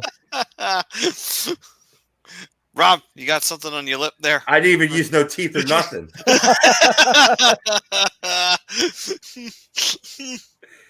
But I mean, so that looks good for the future. But right now, I mean, you got a healthy Nick Backstrom back. So you're like, how could they finish in last place? There's a lot of holes on that team. And we're talking about aging team, No, absolutely agree. They're old and they're slow. Yeah. Exactly. They don't have foot speed. They can't keep up with today's modern hockey teams these days. Right. Totally agree. That's the problem with their team. They're a big, heavy team, but they can't keep up. Totally agree. I totally agree. It's time for them to make a change. Wells, I appreciate you, brother. Appreciate the birthday wishes. What's up, brother? Hey, what's going on, Wills? Let's see. Whalers Hockey Soup saying Whalers had some good teams. They did. Just a shame they ran into Boston every time. Well, them and Montreal. And Stars fan says, can't say anything bad about my North Stars. No, not really. They made the Stanley Cup Finals twice, and both times they really weren't supposed to be there. So give them that. You got all those players from the Seals. Well, yeah, there was that, but still, they had like 60-something points, 69 points, I think it was, and they still went to the Stanley Cup Finals. Like, how the fuck did you do that? But 69 points, you should not have made it, period. Thank God you were in the Norris division, one of the shittiest divisions ever created by man. So let's move on here. Original Winnipeg Jets had good teams in the 90s. Yeah, when they became the Coyotes. Ouch. Well, they won. Damn. Nice they one, won Matty. the Avco Cup 3 or 4 times in the WHA. In the WHA. Yeah. So I mean, they had some. They were really good at stealing players from the NHL. You talk about a team that got fucked when the when the WHA merged with the NHL. Winnipeg was the one that got fucked the most out of the whole thing, because literally all their good players, all their talent was put into an expansion draft, and Winnipeg was given none of them back. And if it that wasn't fair. If it wasn't for Gretzky and Pocklington, Edmonton would have lost Gretzky. Although Gretzky said he would not have played anywhere else but Edmonton, which would have been funny if the NHL tried to force that. Anyway, Canucks Dork saying, thoughts on my Canucks. Brother, listen, if they ever win a cup, dude, I'll be happy for you. If they end the Canada Cup drought, I'll be even more happy for you, my man. It's a shame that they ran into teams that beat them every single time. I mean, honestly, I was really hoping you'd win in 2011 because I hate Boston so much. And then losing to the Rangers in 94, it's like, you know what? Can you really get mad about it? You went to 7 games. You know, you did the best you could. You lost by 1 goal in the 7th game. Right. And if Nathan Lafayette didn't hit the post and he actually put it in the net, it would have been a tie game. Right. And sorry, I shouldn't go there. That's just getting a little too mean. And then, of course, obviously, who can forget the time they ran right into a brick wall known as the New York Islanders. So rough go of it on that. And say Houston Aeros was going to be in the NHL during the original expansion. But because they were bad the last year the WHA existed, Houston got the axe and said, nope, not bringing Houston in. So, all right. The Cincinnati Stingers also got screwed too. Yes. Because they had Messier. They did, and then and the NHL said nope, and then Messier somehow ended up on Edmonton. I think honestly that was Pocklington again doing some shady ass shit. I mean, let's be honest, that's how he got the money to even have the Oilers in the first goddamn place. Yeah, that's so. But think about that. That Cincinnati team was pretty good. It was, but I guess the NHL thought, we can't draw on Cincinnati. Get rid of them. Fuck. Yeah. So Columbus is a better idea, right? Right. Yeah. Sorry, I don't mean to be rude to Columbus, but you know, Why? Most everybody is. Yeah, that's even the people that live in Columbus are rude to Columbus. This is nobody wants to live in Ohio. That's why. Why do you think they put the Rock and Roll Hall of Fame there? That's just to boost up Cleveland's tourist numbers. There you go. And Canton. You can't forget Canton. Right. Outside of the Football Hall of Fame, would anybody know where Canton, Ohio is? No. Nope. No. You want to talk about – everybody wants to say that New Jersey is dark and dreary and gray and in the winter. Go to Ohio. It's gray, dreary all year round. And it's cold. And cold. In the winter, it's cold. You got what? 2 of the Great Lakes over Ohio? 1 of the Great Lakes over Ohio? A lot of lake effect snow. Yep. Y'all want to complain about New Jersey? Woohoo! Go to Ohio. Our only problem go live near Lake Erie. That's really fun. You wanna complain about a lot about New Jersey? Just go live in Ohio for a little bit. You want to complain about a lot of the we'll say governmental issues in New Jersey? That's fine. Then go live in Ohio. They're definitely a lot better there, but cost of living's down, taxes are down. But it's but the whole you won't get that here. Depressed. Mm-hmm. So let's see. Leafs fans saying, we'll gladly beat up Vancouver on the cup and break the drought. I'm sure you would. I'm sure you would absolutely love to beat Vancouver in a Stanley Cup final. Hell, Canada's been looking for an all-Cup an all-Canada final since, God, not even 93. Like, Christ.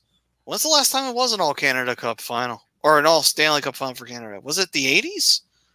Yeah, it was the 80s. It was 89 between Calgary and Montreal. Jesus. Yes. Yeah. God damn. Calgary won the cup that year. That's right.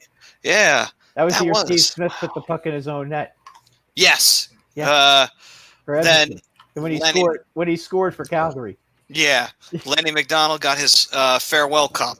Yeah. Wow. It has been that long. Jeez. Boy, Canada, man, you guys got to step up. You guys you haven't had an all Canada final since '89. That's bad. That's just, you guys are just slacking. Anyway, me Metal Mike saying Cincinnati Cyclones were a good independent team. They were. Probably will never be in the NHL though. A Cincinnati team, probably never. Yeah. So with that, we move on to the third period. And Anthony does agree with you, Bri. He's been to Ohio, and it is horrible. So. I've heard horror stories from people that lived in Ohio. So I've been to Ohio a billion times from an old job. It's not exactly the most fun place to play or to be at. Period. Dave Chappelle loves it. I'm sure he does. He lives in Ohio. Does he? Yeah, I mean. Nobody can cancel him out there. So he's not going to get bothered in Ohio because there's nobody there. Right. When you're the guy who literally offends almost everybody, what's the best place to live? Ohio. Who's going to bother you out there? No one's going to actually go to Ohio to come bother you. No one would do that. Just don't go to Youngstown because Youngstown is overpopulated. That's because it's right on the border of Pennsylvania. The Drew Carey show took place in Ohio. In Cleveland. I love that show. WKRP in Cincinnati. Oh, nice. Lonnie Anderson? Hell yeah. Let's see. Mimo might say also biggest blunders in the Metro division. Columbus. Just in general. I would say yes a couple years ago. This year, I think they've done a nice job the last couple years. Start putting this team together. Right. So let's see here. On to the third period we go, and our third period sponsor is FanUp. In case anybody out there wants to get in on the action of fantasy sports, FanUp is the way to do it. It's the best way to enjoy fantasy sports. And thank you, Bri. Yep. And they have daily MLB contests and more. You can win great prizes if you sign up today. You use promo code A2D for 5,000 bonus points. That is normally $50, but you get it for free. All you got to do is type in A2D. And there you go. 5,000 bonus points right there in your account. Free of charge. So go to fanup.app, download it, start making yourself some money in the fantasy sports world. You could be like our man right there, Rob Pove, the broken one himself, earning himself tons and tons of cash on the side in that fantasy world. Tell you what, with football season right around the corner, yeah. Football is right around the corner. Yes, sir. Yes, sir. It is. It is. All right. So let's jump into it. Final thoughts on the Metro division. Let's see here. Even email might say, if you could swap the Penguins to the Central for St. Louis and Columbus to the Atlantic for Buffalo, would you be fine with it? Penguins in the Central? Because that would put the Penguins in the West, and they're an East Coast team. Right. That'd be hell on their travel. Yeah. I was surprised when they put Columbus in the East, but it kind of makes sense when you look at it geographically. And the only reason I don't think they put Nashville in the West is because Detroit bitched and moaned about travel, so that's why they wanted to be in the East. So, yeah, I don't know. And as for St. Louis, St. Louis in the Atlantic, I will say, though, it'd be fun to watch them beat the shit out of the Bruins because they like to throw the body around. So that'd be nice to watch. And then Buffalo in the Metro would be interesting. Would be. That would just make me hate them even more. Let's see here. All right, so gents, any major thoughts you want to throw out there for the Metro? Obviously, with the activity that's been going on, there's been some changes in the Metro for some teams with the trade. Obviously, Carlson going to the Penguins. Is there anything major that you change for the Metro, or do you feel like everything's pretty much where you got it? Or is there any other final thoughts you want to throw out there for the Metropolitan division? Well, for me, there's going to be a big change for me, Pittsburgh, especially after the Erik Karlsson deal. I mean, that's a massive acquisition there for them on the defensive side. They wanted to find somebody to put with Chris Letang, and Chris Letang is getting a little bit on the older side, and again, so is Karlsson. But you know, he hasn't had a steady partner in a while, and I think bringing in a guy like Erik Karlsson is going to do that. And you're bringing in a guy who's experienced also as well. I know San Jose hasn't been the most successful team in the last couple of years, but you know, he's a guy who's been around for a long time. Needs a change of scenery. He's coming off the last 2 years. I believe it's the last 2 years have been more of his caliber of season. So I think he's going to definitely revamp himself, and he's going to revamp that defense for Pittsburgh. And I think I do have Pittsburgh making the playoffs as a wildcard team, but I think that Erik Karlsson trade kind of solidifies that a little bit more for Pittsburgh there, and kind of puts a little wedge in the playoff window for them before they have to do what Washington's going to do and just completely rebuild. All right, then. All right. I think moving forward as we get further along, I talked about the trade-off, the Atlantic getting tougher and the Metro getting a little weaker. I'm going to start saying now that I think for Metro teams, as we start to see the Atlantic teams start to get a little bit more tougher, I would say now it's going to be more of a race to get to the top 3 spots of the division, more so than being in the wild card. My personal opinion, I think we're going to start seeing a trade-off where we're going to see more Atlantic teams taking both the wild card spots. So we're going to start seeing where it's like, okay, it's either you got to make the top 3 of the Metro or you're just not making it.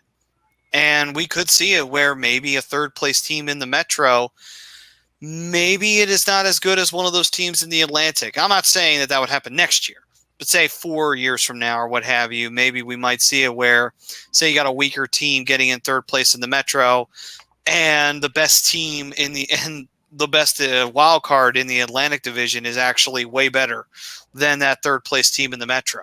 So I could start seeing that. I think we're going to start seeing that trade-off as we go a little bit further along these next few seasons. And we're going to start having that interesting side of, okay, top 3 spots are bust. That's how it's going to be from now on. Have fun with that. Oh, God. And we're in that division. Great. Just when I couldn't hate it anymore. So let's see here. Flyers fans, no, because I would miss my ex, the Penguins. Penguins is like, nope, I need my Flyers to beat up on. Sounds like an abusive relationship. It is.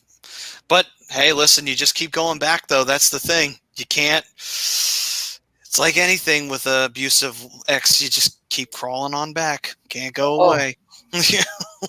Sounds horrible. It is. It is a vicious cycle. Just ask the Blues and the Blackhawks. It's the same way. Yeah.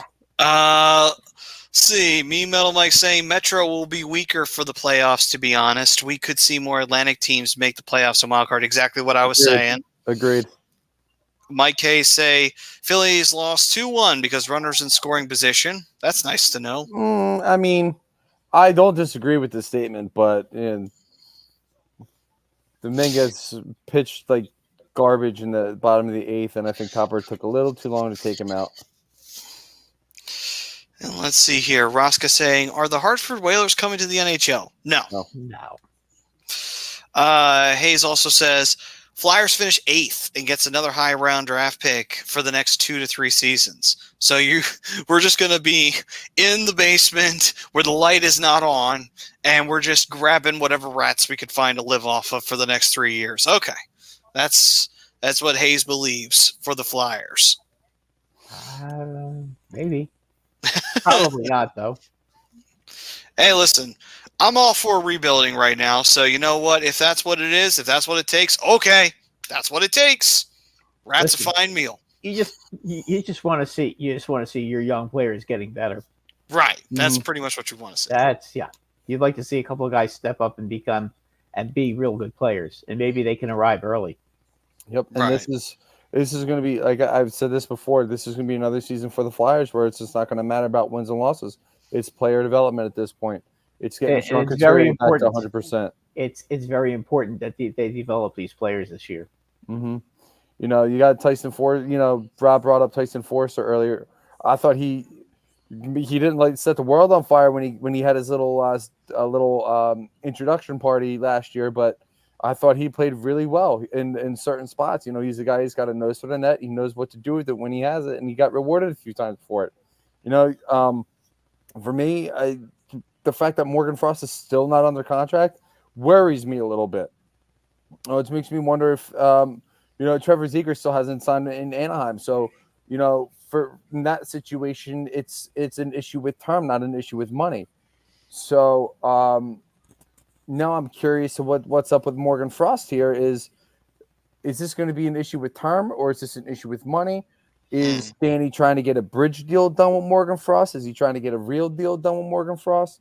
So that's still a big question mark for this team moving forward, is what is up with Morgan Frost. But for the most part, do I think they're going to finish in the cellar? Absolutely not. I think that, like I said, this is going to be not about wins and losses. It's player development. It's getting Sean Couturier back to being one of the top two-way players in this game. It's getting Cam Atkinson to help out until you're able to trade him and see what he can do to help with the leadership and helping these kids grow, and having the guys that you brought back on the new contracts, guys like Cam York taking the next step forward, Ronnie Attard taking the next step forward, Noah Cates, who had, in my opinion, a phenomenal season last year. Having him, I would be okay if he matched last season's production. Not necessarily the guy that I want to see take the next step. I want to see him match it because he doesn't have a ton of expectations and he played really, really well. So if he matches it, I'm happy. If he goes further, that's even better because then you found a diamond in the rough with Noah Cates, who I think was a fifth round pick for the Flyers or something along those lines. But and top it all off, you still have a bunch of guys that are still probably another year or two away that the Flyers have to look forward to as well. So maybe you see them this year, maybe you don't. I don't think you see Mitch Cobb this year. I think you see Mitch Cobb next year. I think you see. I don't know what's up with Cutter. Apparently, there's some tension between him and the front office. So we'll see with that. He still hasn't signed his ELC, so that concerns me as well. But as far as this division goes, to me, is it going to take a step back? Absolutely. Is this still a tough division? Absolutely. We know the top 3 teams. We know the bottom 3 teams. And now it's just going to be a matter of where do the Islanders and the Penguins wind up? I know Brad's a little differently on the bottom 3 teams because I know he's down on the Isles, but that's not a homer situation at all. No, and I get it. I see it. Because the Islanders didn't do anything this offseason that went, oh my God, wow, they made that move. No. Yeah, exactly, Rob. They have no money. So the Islanders I have the Islanders finishing in 5th. They could finish lower. The Flyers might finish higher than 6th. The Capitals, I think I might have finishing higher than 7. This is not an easy division. I think the top 4 are pretty much going to be easy to look at. If you look at Carolina, the Rangers, the Devils, and the Penguins, I think those are, and not necessarily in that order, but those are the 4 teams that are going to make the playoffs in the Patrick division, in the Metro division. No, totally agree. Patrick. The Patrick, yeah. Keep it that way. You were good with it. You're correct. Patrick. Sorry, guys. The Patrick division. Yeah. So from now on, from the first round is the division semifinal, second round's division final, and then the conference final, then the Stanley Cup final, the way it's supposed to be, right? Yeah, exactly. All right. So we'll jump into the shootout, but before we do that, we'll take a quick commercial break, and when we come back, we will have our all-times for Carolina, all-times for Columbus, and here's a little message from Philly Sports Trips. Hey Birds fans, the NFL schedule has arrived and Philly Sports Trips has all the details now. Visit the site phillysportstrips.com. This is sure to be an epic season. Be sure to go there now to make sure that you don't get shut out. Join us in Tampa, LA, Seattle, or when we get revenge in Kansas City. Don't want to fly? No problem. Gather up your crew and hop aboard one of our signature boisterous bus trips to DC or New York. Sign up now and make sure to mention A2D. Don't miss out on the best Philly fan experience anywhere. Philly Sports Trip customers always stay at the best hotels and meet NFL legends. Book today. Yeah, so Philly Sports Trips, Philadelphia 5for5 sports travel company, premium travel and tailgating experiences for the passionate fans of Philadelphia. Go to phillysportstrips.com, get yourself a spot so that way you can enjoy one of the best experiences for any Eagles fan out there. As you gather up your crew, you head on over to an enemy stadium and you get to yell and spill beer on them and call them complete obscenities that even I can't say right now because we'll get booted off the air. But you get to enjoy that experience with fellow Eagles fans while you travel to that stadium. So, hey, what's not to love about that? Wait, we can get booted off the air? I thought we didn't have to worry about the FCC on here. Hey, listen, you say that now, but with the way that some Eagles fans talk during those games. There. It can be a little mean. Just a little. Get your bleep and bleep on your bleep, bleep, bleep, bleep, bleep. Yeah. All right. And for the shootout, that is brought to you by Alonzi Travel. If you got any vacation destinations that you've got planned or that you've got in the back of your head that you'd like to go to and enjoy, but the problem is that currently right now you really don't want to actually stress yourself out with the actual planning of the vacation. Well, guess what? You go to Alonzi Travel and you let their team of experts create the vacation of your dreams, whether it's to Disney, Universal, or wherever your heart calls to. Let their talented team of travel experts create a custom vacation for you. Give a shout out to Ritz and the Chucks, who both are part of Alonzi Travel and are experts in this field. They will make sure you are taken care of. So, with that, check out Alonzi Travel. Have them plan the vacation of your dreams. All you got to do is either catch your flight, pack your bags, and there you go. You're off. You don't actually have to plan anything out. Stress easy. All right, moving on. Time for the shootout. And today's shootout, as we have for the last few weeks, we have been doing the top 5 all-time players for a specific club. And obviously this will be very interesting because Carolina, now are we including the Whalers with Carolina? I did. Yeah, you can. Absolutely. Okay. Yeah, I didn't. But you can. Okay. I guess. I mean, that's Can okay. Can I make 2 separate ones for the Yeah, Whalers? if you want to. Okay. Good. And besides that, we also, of course, have the Blue Jackets. And that one's going to be very interesting because the Blue Jackets have only been around for not that long. I mean, we're talking like, 2 decades? It's not very long in hockey when you think about it compared to some of the teams that have been around for like 5 or 6. So, yeah. They got thinner. At 4 and 5, it got a little thin. Yeah. Yeah, it's a rough go of it with the Blue Jackets. But either way, do we want to start off with the Hurricanes or do we want to start off with the Jackets? How do we want to do this? Let's get crazy. Let's start with the Jackets. All right, then. So the Blue Jackets it is. So who wants to take this SOB down first? Any volunteers? I was just looking. It was 2000. So 23 years ago, the Blue Jackets have been around. Jesus, I'm old. They've been around that long. They've been around for a little bit, but they haven't been around like as long as, say, the Hurricanes or the Flyers or the Flames or other teams out there. They've been around for quite some time. Well, shit, let me have it a go, Maddie. I'll right. go 1 to 5. The top guy got to be Bob, and that's not a homer pick because he came from the Flyers and we're sweated him that we traded him, but I think he's their number 1 all time. He's a 2-time Vezina Trophy winner with them. Most wins in Blue Jackets history with 213, even though it's a short history. 213 is nothing to sneeze at. Also, his .921 save percentage is the best in Blue Jackets history. Behind him, I'm going to put Rick Nash. Most goals for the organization with 289. Most points with 547. 2-time 40-goal seasons, 30-plus goals in 7 of his 9 years with the Blue Jackets. And then we know the rest of that story when he donned another blue shirt. Yeah. And here's what we talked about earlier, Brad.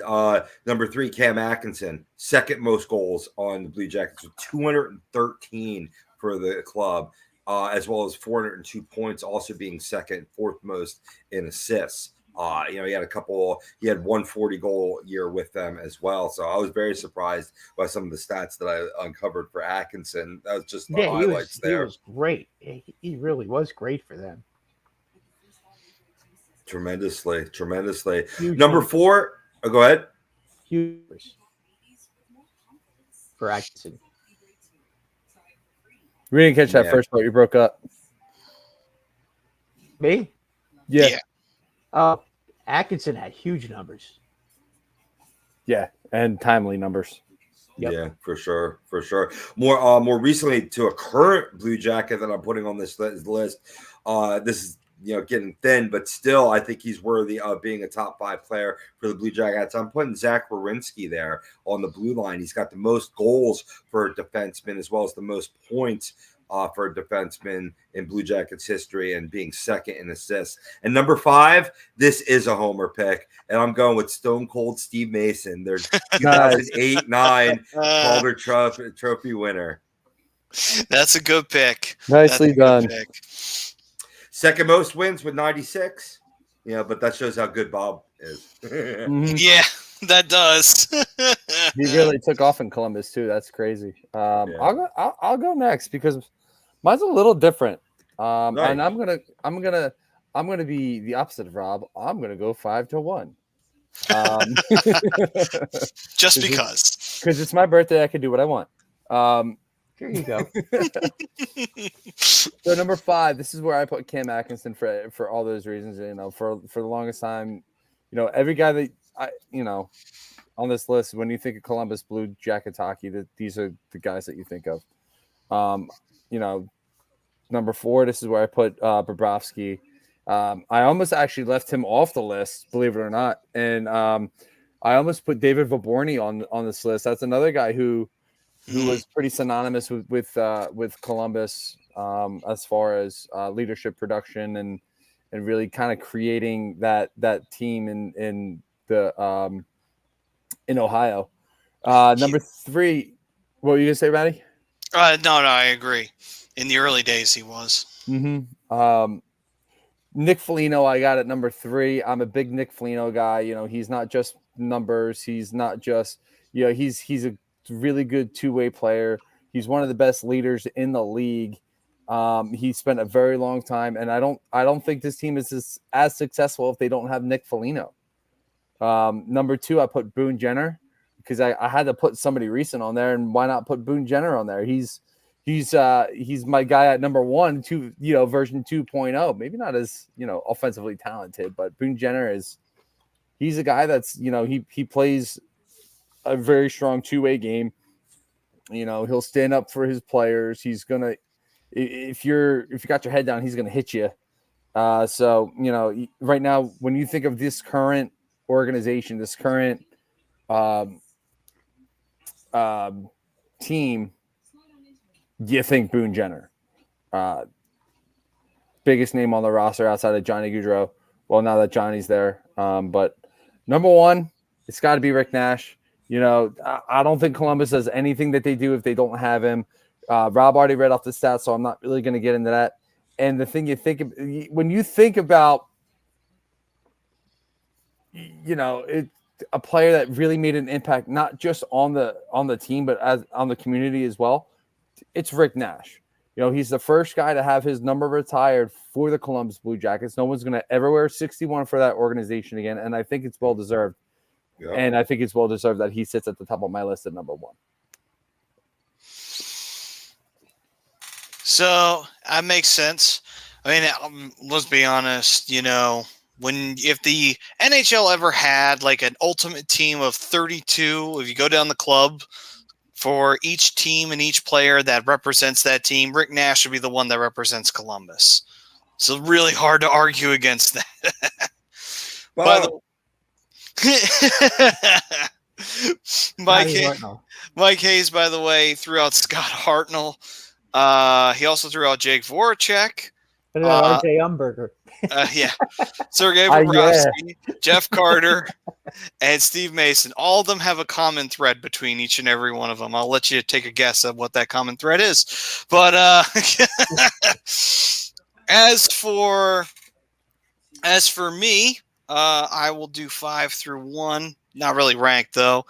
I'm going to start with at number 5. I'm going to throw Panarin in there. I think Panarin was a major part of the Columbus Blue Jackets, especially when the Blue Jackets were sitting in playoff positions. So I think they deserve to be given that credit. Also considering the fact, too, that the Blackhawks had Panarin and they gave him away for basically nothing. So it was like one of the few times the Blue Jackets say they fleeced someone. I'm like, damn, you guys fleeced the Blackhawks? I mean, I guess because they won 3 cups, the Blackhawks were just smelling their own shit at the time, and they loved the smell of it. So that's the only thing I could think of why they gave Panarin away for nothing. But the Blue Jackets, though, they definitely took full advantage of Panarin's services. Now the question for Brad is, can he do it for the Rangers? That's the big question. Or can he do it in the playoffs? Right. He does it during the regular season's no problem. I mean, between 90 and 98 points per season for him is pretty much there, but right. He's on the milk carton for the playoffs. Right. Have you seen this man? So next up would be for me. I decided to go a fun one that isn't picked all that much, and that's Radoslav Klesla, who was with the very early versions of the Blue Jackets, but he was one of the better players that the Blue Jackets had on the defensive side of the play. And, of course, he was taken in the expansion draft, like a lot of the players were in those early days, pretty much all of them. And Klesla, though, was actually one of the few early standouts for the Blue Jackets during that time period. Next up on that for me will be, I threw in this one just because I could. I decided to throw in RJ Umberger. I'm like, you know what? I got to throw in somebody. So I'm going to throw in Umberger. Why not? He did spend a lot of time in Columbus. A very long time. I was surprised at how long he had been in Columbus. Then he got promoted to the NHL and played for the Flyers. Right. They say, hey, listen, why don't you're done in the minor leagues in Columbus. Why don't you come to Philadelphia and play on a real team? Right. in a real city. Yes. Ouch. All true, but ouch. Let's see here. What's next? Next up, I'm going to throw out a little love to Brandon Dubinsky, because he actually did play pretty well for the Columbus Blue Jackets while he was out there. So I definitely would say, you know what? Give Dubinsky a lot of credit. He was one of the better Blue Jackets players out there at the time. And then the final one being Rick Nash. I mean, was there going to be anybody else? I kept Bob off the list because I made a note to myself, no, you're picking one Flyer and one Flyer only. I was either going to be him or Voracek, and it just got to the point where I said, you know what? I'm going to throw out Umberger because who the hell's going to pick Umberger? He said one and one only. It is surprising, though. I was shocked to see, God damn, there were a lot of Flyers who wore Blue Jackets jerseys, didn't they? None of you guys mentioned Voracek. I know, but that's because I made the rule of only one Flyer. So Shocked. I mean, I didn't pick him either, but I just am shocked that none of you guys picked him. I thought one of you guys would pick him. Maybe he did start his career there. He did, and he was the other player besides Rick Nash that was over there. That's why the Flyers went and grabbed him for practically nothing. I mean, yeah, we gave Jeff Carter to the Blue Jackets, but when you really think about it, the Flyers win that deal because Carter played, 5 games? And then he said, I'm hurt, even though he wasn't hurt. And then he went to L.A. So, and then he was Jeff Carter again. Yeah. You would pick up the buttholes with Mike Richards in L.A. Of course. Yeah. He had to – listen, he has to get back to his favorite thing. Right. I just prefer the titties. Hey, that's fine. I mean, some guys are tit men, some are ass men. Depends on how you do? fly, how the flag flies. You know what I mean? Yeah, absolutely. Some guys, I'm pretty sure Jeff Carter and Mike Richards, they like to, put the little 8-ball in, right above the butthole, and let the girl whip one, and it just 8-ball corner pocket. Or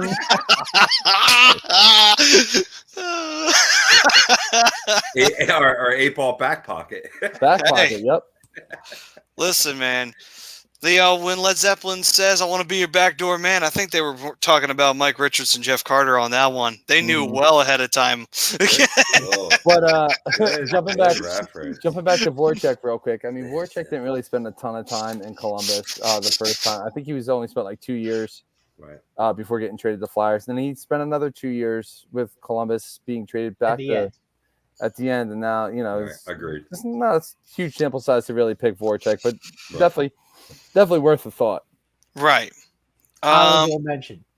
Yeah. But still, credit though to that time, they did get into their first ever playoff run during that period when they had Voracek and Rick Nash. They got completely mauled by the Detroit Red Wings in the first round, but they got there, so you know. Yeah, but the Red Wings, that was one of the greatest teams of all time. It's okay though. They're in good company. There are plenty of teams that got their shit kicked in every single time by the Red Wings. So it is what it is. Wow, a lot of booty talk here in the back end of the show here, boys. Hey, listen, we're at the back end of the show, so what do you expect? I'm sure you meant pun intended. Oh, Anyway. pun intended. By the way, Rosca said Lyle Odeline was the first Columbus Blue Jackets captain. There's some trivia for you in case you didn't know. The guy from Montreal? Apparently, Lyle Odeline. Okay. Ross has been bringing the knowledge lately. I'm proud of him. Expansion draft guy, probably. All right. Yeah. Yeah. Me, Metal Mike, also saying, what was Columbus' first tandem in net? Good question, actually. Oh. And as intriguing as that is, Brad, I know you're going to have to give your 5. While you do that, I'm going to look up who were Columbus Blue Jackets' first goaltending tandem. But you go ahead. You give your 5 while I look that up. Okay. I'm going to go from 5 to 1. Okay. And Bobrovsky's not on the list. Okay. I decided no Flyers. See, even you made a Flyers rule. Yeah, exactly. Okay. I'm going to start number 5, Boone Jenner. Okay. Boone Jenner, I think, is a real good player. I think by the time everything's over, he may end up with every record that Columbus has ever had, because I do think that he is Columbus and he's going to be there for a long, long time. So I'm going to go with him as number 5. Number 4 is going to be Zach Werenski, who is the best defenseman they've ever had, the side of Seth Jones. I didn't take Seth Jones because I just don't like the way he left there. I thought that he was being an asshole the way he left. So he gets a F for being an asshole. And not on my list. Cam Atkinson would be number 3. Cam Atkinson was a fabulous player in Columbus, and if he can even come close to that with the Flyers are going to have themselves a hell of a player to put the puck in the net, which is why I think the Flyers can come in 6th place this year. If Cam stays healthy, he's going to score a lot of goals, and you won't even notice that Kevin Hayes is gone. Number 2 is going to be Arturi Panarin. When Panarin was there, he only played 160 games. He had 169 points. So you want to talk about an impact player. Mm-hmm. The guy was an impact player and big-time player for them. They really came into his own. They would have kept him if they could have afforded him, but the Rangers just made too big an offer, and Columbus couldn't do it. And of course, number 1, Rick Nash. I don't think there's anything else I can add to what you guys have already said about Rick Nash. Rick Nash, when he was with Columbus, was an incredible player. He never really played with the Rangers the way he did in Columbus. He was unbelievable. I used to joke, actually, because that was around the time we started doing the show when Rick Nash was on the Rangers. And I used to joke with Rob. I was like, hey, you remember back when everybody used to talk shit that the Rangers got Rick Nash? Look at it now. Rick Nash is the original playoff choker. Yeah. up in CSB Studios, Maddie continuously trashed Rick Nash. It's legendary. Because go back to Spreaker. You'll probably find the old 4-hour podcast that we've posted up there. In the play, trash Kevin Nash. Rick Nash. Rick Nash Trash in the him like playoffs. Kevin Nash. Yeah. He was such a choker in the playoffs. It was pathetic. That was what was funny, because I kept watching every game with the Rangers that they were in the playoffs. Like, so does everybody remember that Rick Nash is on the team? No, you don't? Oh, okay. That's all right. Because I forgot he was on the Rangers, too, because apparently he ain't done shit since he got there. So, I mean, Chris Kreider, who has about an eighth of the talent Rick Nash has, right, scored more goals last year in a 7-game series against the Devils than Rick Nash did in his entire playoff career with the Rangers. Now, to me, that That's a problem. Yeah. It's like, it's very rare that you see somebody leave their talent in Ohio, but he left his talent in Ohio. I'm like, damn, man, that's harsh. He did have 42 goals in 2013-14. Okay, and I mean, and he scored a share of goals with the Rangers, but he never scored in the playoffs. I mean, it was unbelievable. Never a big goal. Marty St. Louis scored a lot of goals when they got him. Kreider scored a lot of goals. Even Ryan McDonough chipped in a few big ones back then. But Rick Nash, Derek Stepan scored plenty of goals, and he was on the team, and he was Nash's line mate. He scored goals, but not Rick Nash. I mean, even Brian Boyle used to score goals. Brian freaking Boyle, of all people, he used to score. He scored more goals than Rick Nash. And I loved Rick Nash, but you know what? He's just he shoots the puck right into the emblem every time. So the first tandem for the Columbus Blue Jackets in their first ever season in 2000 and 2001, their goaltenders were Mark Denis, who stayed on the Blue Jackets for a while because he was only 23 years old at the time. I remember him. Wow. That's the one I could think of because I was considering him for my top 5, but I went with Steve Mason instead. But I could have went with Denis for sure. That is true. Who's the other one, Maddie? But you made the right choice. Is it Tugnut? It is. It's old Tuggy. Oh, wow. Yep. It's old Ron Tugnut, who was 33 at the time when he went to the Blue Jackets. There was I another one. couldn't remember. I remember him. He's the guy that had 70 saves that one night against Boston, right? Yeah. Yes. There was He's got a better memory than I do. There were some interesting players on this opening roster for the for the Blue Jackets. You had Christoph Solowa. You had Chris Nielsen. You had friggin' Ray Whitney was here on that team. Kevin Adams, Serge Aubin, Ted Drury, not Chris Drury. And I always love this guy, Espen Knutson. I always love that name. It's a shame he never played for the Flyers. Let's see here. Who else were there? Mike Knuble, right? I don't see Knuble on here. No, but you had him. Jody Shelley was here. Yeah. He was on this team. Yeah, he was on the team for a while. Bushman. That's the one I was trying to think of. Yes. Peter E. Nummelin. Klesla. Jean-Luc Grandpierre. I love that name. Damn, it's a shame he didn't make it. David Viborny. Blake Sloan. Max Domi. Justin that's not that Justin Falk. Never mind. Sergei Fedorov. At the end of his career, he went there. Yeah. Yeah. I remember Marian that. Gaborik. Mary Gaborik, yeah. He played short stint. That was the Brassard trade. Yes. It was.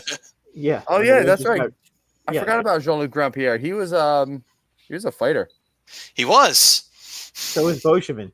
239. But Boschman can actually play his position though too.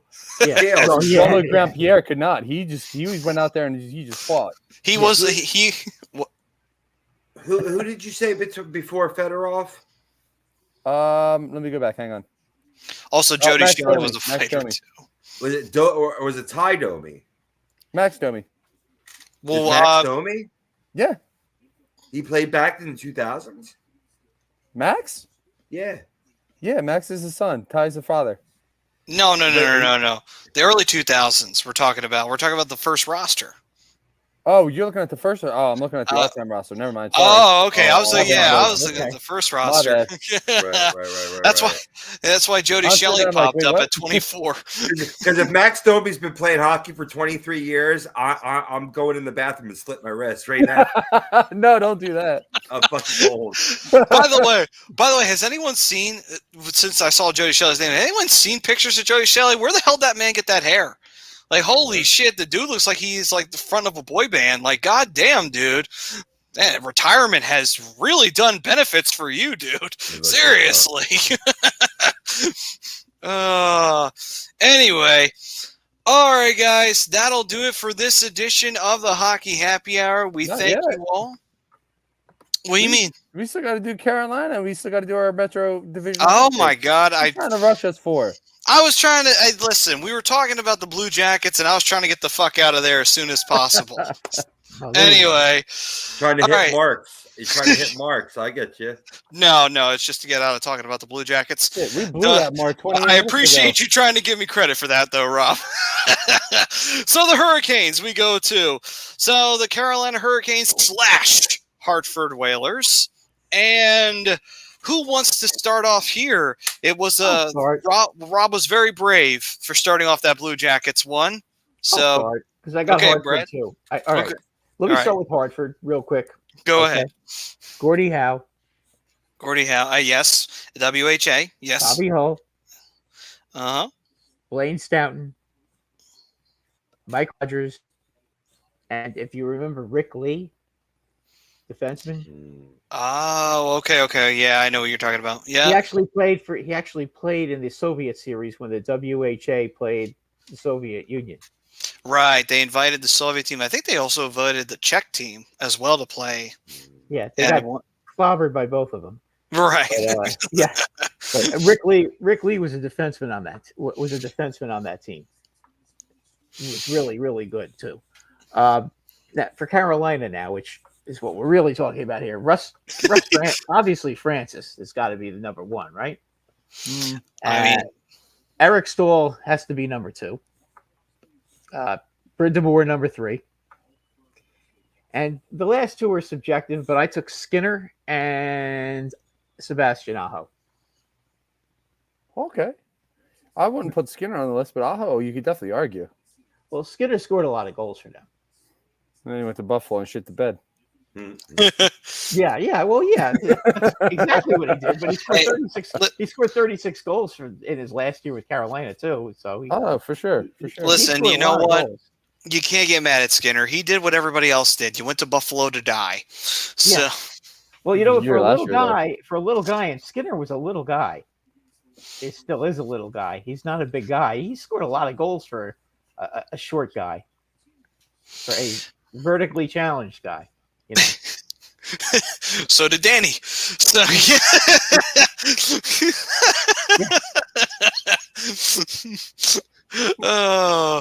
anyway, yeah, that's it. So all right. So who wants to roll with the Hurricanes / Hartford Whalers? I'll go next. All right, Robbie. I didn't include the WHA years of the Hurricane. I mean, of the Whalers. I just had the NHL Whalers turning into the Hurricanes through my list, so it's good. Get some various differences in our list. Number 5, I'm going with Pat Verbeek, 2-time All-Star with Hartford and nicknamed Little Ball of Hate because he had 522 goals and 2,905 penalty minutes over his career. It's my GM, baby. Nice. And he was the Hartford's captain in '91 after Kevin Dineen was traded to the Flyers, which ironically, Kevin Dineen is my number 4 all-time great Hurricane Whaler. See what I did there? Yeah, I see. I'm sensing a trend tonight with you, Rob. Yeah, for sure. Like Dineen, 544 points in 708 games with the Hartford Carolina organization, including his 250 total goals with the franchise, ranking 3rd all time, and he's the Kane. He came back for the Canes, being their first ever captain when they reformed there. He was a great player. He was a great player in Hartford. Yeah, big time. Big time. He was with his dad coaching. Yep. Yeah, Bill Dineen, that's right? Yeah, that's right. Bill Dineen was the coach. Yeah. 3. And now here's where we my list with Brad corresponds. 3, I got Hot Rod, captain of that 2006 Stanley Cup team. His number 17's retired, and in my opinion, he should be a Hall of Famer. Number 2, Eric Stahl, Hurricanes leader in goals with 322, as well as points and assists. Also on that 2006 Stanley Cup winning team. And number 1, of course, absolutely Ron Francis, Hall of Famer, franchise lead in games played, 382 assists, 793. Superstar. Absolutely. He had 1,175 points too, leading the organization, the Hartford and Carolina. That's before going to Pittsburgh. Yep. And being just impossible there. Yeah. He's impossible wherever he went. Yeah. Good player. Was. Pretty much. All right. So, okay, I'll go here. Roska saying Carolina 2-time Eastern Conference championships. Yes, 2003 and 2006. And as we've seen tonight in an abundance, they have yet to add to this. So, not 2003, 2002. My bad. There it is. I was about to say, I don't remember playing the Carolina Hurricanes in the Stanley Cup Finals. 1 year off. Although I'm pretty sure you would have preferred playing Carolina that year than the Devils. So, I mean, we came within a goal of losing, so it wouldn't matter right. either way. But you probably would have won had you faced Carolina. It's all right. So, it's all good. Hey, listen, we were an 8 seed and we took out the top 3 seeds in the Western Conference that year. I'm good. Right. I'm good. So let's see. For me, at number 5, Cam Ward. I mean, what can you say? The man literally leads most categories for goaltending for the Carolina Hurricanes. Ironically, though, the 2 he doesn't have is save percentage and goals against. Guess who's got those? You won't believe it when I tell you, but it's true. No, not Burke. Not Berkey. No. Okay. You're going to laugh your ass off when I tell you this. Mike Liut? Nope, not Mike Liut. Alex Lyon? No. Yeah. That'd be funny as hell, right? You want me to tell you? Sam would have appreciated that response there, Robbie. Very much. Yep. Guess who it was? It's Anderson. He's got both. Yeah. I was going to say that, too. Regular season Freddie. Yep. Yeah. Ironic. He's only been in the team for, 2 years now? And he's got both. What a good defense does. Right. Yep. So, yeah, but Cam Ward definitely, I mean, guy won a cup in his rookie year. So, I mean, you got to give him that. That's pretty damn impressive. And was a big fan favorite, too. Right. Yeah. Right. He was beloved. A few more than 2 years, too. Right. Yeah. Yes. Pretty much an entire career. Yeah. So, besides Cam Ward, I'm going to throw out Eric Stahl. I mean, obviously, we all know Stahl and what he did for that team. He put that team on the map. Him and Ward both put the team on the map and really helped create that Carolina identity, at least prior to the bunch of jerks identity that has recently popped up. Another player that I threw out there, this one was more of a personal sort of fandom pick on that one. That's Arturs Urbe, who was the goaltender for the Hurricanes in 2002. It was his best year in the league, and it's a shame he couldn't have done that with the Sharks, but it is what it is. That's life. Like many goaltenders in Sharks history, they do great things outside of San Jose. Yeah. And when they get to San Jose, forget it. Yes, you either get the good or the bad, and mostly the bad. As for the Flyers, you never get any because you never get those kind of goaltenders. Anyway. For God's sake, stop complaining. Hey, I'm going to keep complaining because we haven't had a Bernie since God knows when. Actually, since Bernie. So there you go. Okay. No, Hexie doesn't count. Hexie is not Bernie because Bernie never tried to murder somebody. So let's see. That we know of. Well, okay, maybe that we know of. That's a good point. Who knows what Bernie was doing in his spare time? So besides that, I decided to throw out a player that was on the Hurricanes for a long time, Glenn Wesley. And he actually was a really good player for the Hurricanes. Really good defenseman, yeah. Yes, very unsung hero for the Carolina Hurricanes back in the day. So I threw out Glenn Wesley because, like, you know what? That's a good one. No one's going to – if no one picks him, it's because you kind of forget he was there, but you shouldn't, you know. And then the final one I threw out there is obviously – I did not pick Hot Rod. I was going to – but I chose Wesley over him because I figured, you know what? I decided to, again, rule, trying to keep Flyers out of this. And I will throw out Ron Francis. I mean, it's hard to argue against Francis. It really, really is. Yeah. And to be fair, he's the only NHL Silver Fox. So, you know, you got to give him that one too. What? You forget the early 2000s? All his gray-ass hair, yet he's still playing in the league. I did. Yeah. I remember Gordie Howe, too. I'm not mad at him. I'm not mad. Good for him. Good for Ron. Okay, so I guess it's my turn then, huh? Yes, I believe it is you. All right. Save the best for last, I guess, huh? Anyway. Hey, There you go. So, all right. So my list is, I mean, my list is interesting. At number 5, I went with Eric Stahl for pretty much the reasons that everybody else said. You know, face of the franchise for a long time. I don't think they win the 2006 Stanley Cup if it isn't for him. And a couple other guys on my list as well.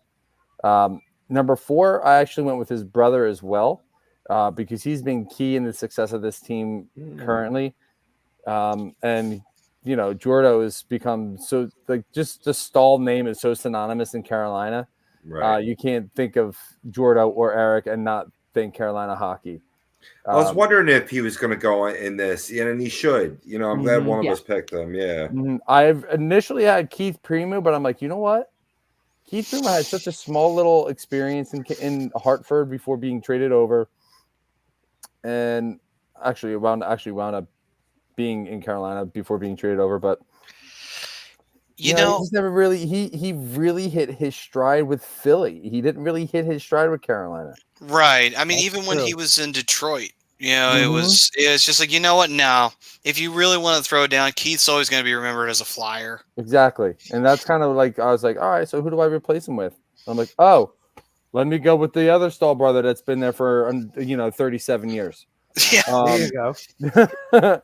So I got the Stahl brothers at 5 and 4, and then I put Ron Francis at 3.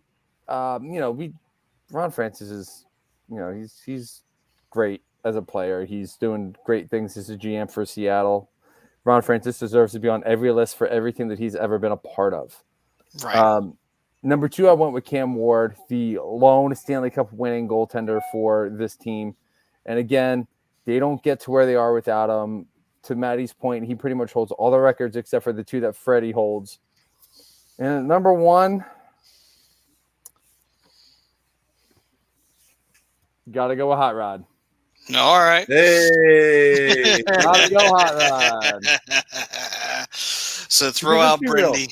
Yeah, I mean, come on, let's be real. Like, that trade changed the trajectory of Brendan Moore's career. Did he have a great career in Philly? Absolutely, he did. But if he doesn't go to Carolina, Carolina doesn't win a Stanley Cup. He doesn't win a Stanley Cup. He doesn't make that organization relevant in any stretch of the imagination. And he's not keeping that team relevant as being the head coach of the organization as well. So Rod Brind'Amour affected this organization in multiple ways that I don't think any other guy on any list that you can make can or has. So what we're saying is everybody in Carolina who loved that championship back in 2006 owes a big thank you to Eric Lindros's wife, which got his ass sent out of Philadelphia. Yeah. So don't forget to thank a hoe. Yes. Right. Right. Listen, you wouldn't have this guy. I started the show with this. I'll end it. Never underestimate a good hoe. It can do you a world of good. So Carolina, get on that shit. It's done you wonders. It'll do it again. All right. So we thank everybody for once again joining us for realsies this time. We thank you very much for joining us for this edition of the Hockey Happy Hour. We thank everybody who chimed in tonight, all the new ones and all the regulars that pop on in. We love you guys, and we thank you very much for keeping this show rolling. And not just this one, there is plenty others to talk about. Bri, feel free to let the fans out there know, let the fam know, what other great programming do we have on this lovely station of ours? Well, of course, we're going to lead off with Brad's other show with Doug Mankiewicz and Rob Brinkman. That's the Sports Hounds on Monday night. You also have Fandemonium, the game show, which I think I'm scheduled to be on. I think next Monday. I think I'm scheduled to be on. I got to double check it, but I got to match up with Butters on. Was it Butters? I think I'm facing Butters. I'm assuming this will be a wrestling centric one. Well, what's nice about the game show? It's the same categories every week. So NBA, MLB, NHL, NBA, WWE, and fandom, which is just random questions. So you got those on Monday. You got the Rivals on Monday night. They're the late night show. So definitely check them out. They're really good. They go back and forth. It's a Philly guy and a New York guy. Really good conversations they have going on. Tuesday, you got Rob Ellis. Before us, you have Here's the Thing on Monday afternoons. You have Vetted. You have Paul Domovich, who just joined the show. I think he does the show on Wednesdays. He just had Joe Banner on. Check that show out. That was a great conversation between him and Joe Banner. He's had some great grabs. Les Bowen. You got Vetted with Irving Fryer and Hollis Thomas, and somebody else might be joining that show too, but I'm going to leave that one as a cliffhanger because I know who it is, and I'm not going to say it on the air. Good idea. You going to tell me after? I'll tell you after. All right. I'll tell you after. You're going to, I think you and Brad will appreciate it. And then you got A2D Wednesday night. You got A2D you got Birds of a Feather on a Thursday night. We got shows every night of the week here, guys. It's too many to name. I can't remember all of them. But we all do a great job here. Good. Everybody does a great job. You got Marcus. You got Marcus. Yep. Pro Fam Talk. You can definitely check him out. Don't forget Tom and what's his name? Mitch Williams. Yep. Here's the Thing on Monday afternoons. No Pro Fan Talk this week though. He's going to be Mark Tom's going to be at the game being honored. So okay. But he'll be back next week. Yeah. Awesome. Well, before we finish up, Ted saying because he threw out the 499. Thank you, Ted. Very much appreciate that. I said, intriguing question. Since Cale Makar is on the cover of the NHL 24, he was on that 2018 Canada team under investigation. Does this mean he was innocent with others? Possibly. I believe his agent came out and made a comment that he was not involved in anything that went down. And I haven't heard much on this investigation since it's come out. So I don't necessarily I think somebody was calling bullshit on this, and since there hasn't been much information leaked within the last, I would say, probably 6 months. Yeah, I don't think this actually went down. On that one. Okay. Robbie's getting yelled at over there. So, yeah.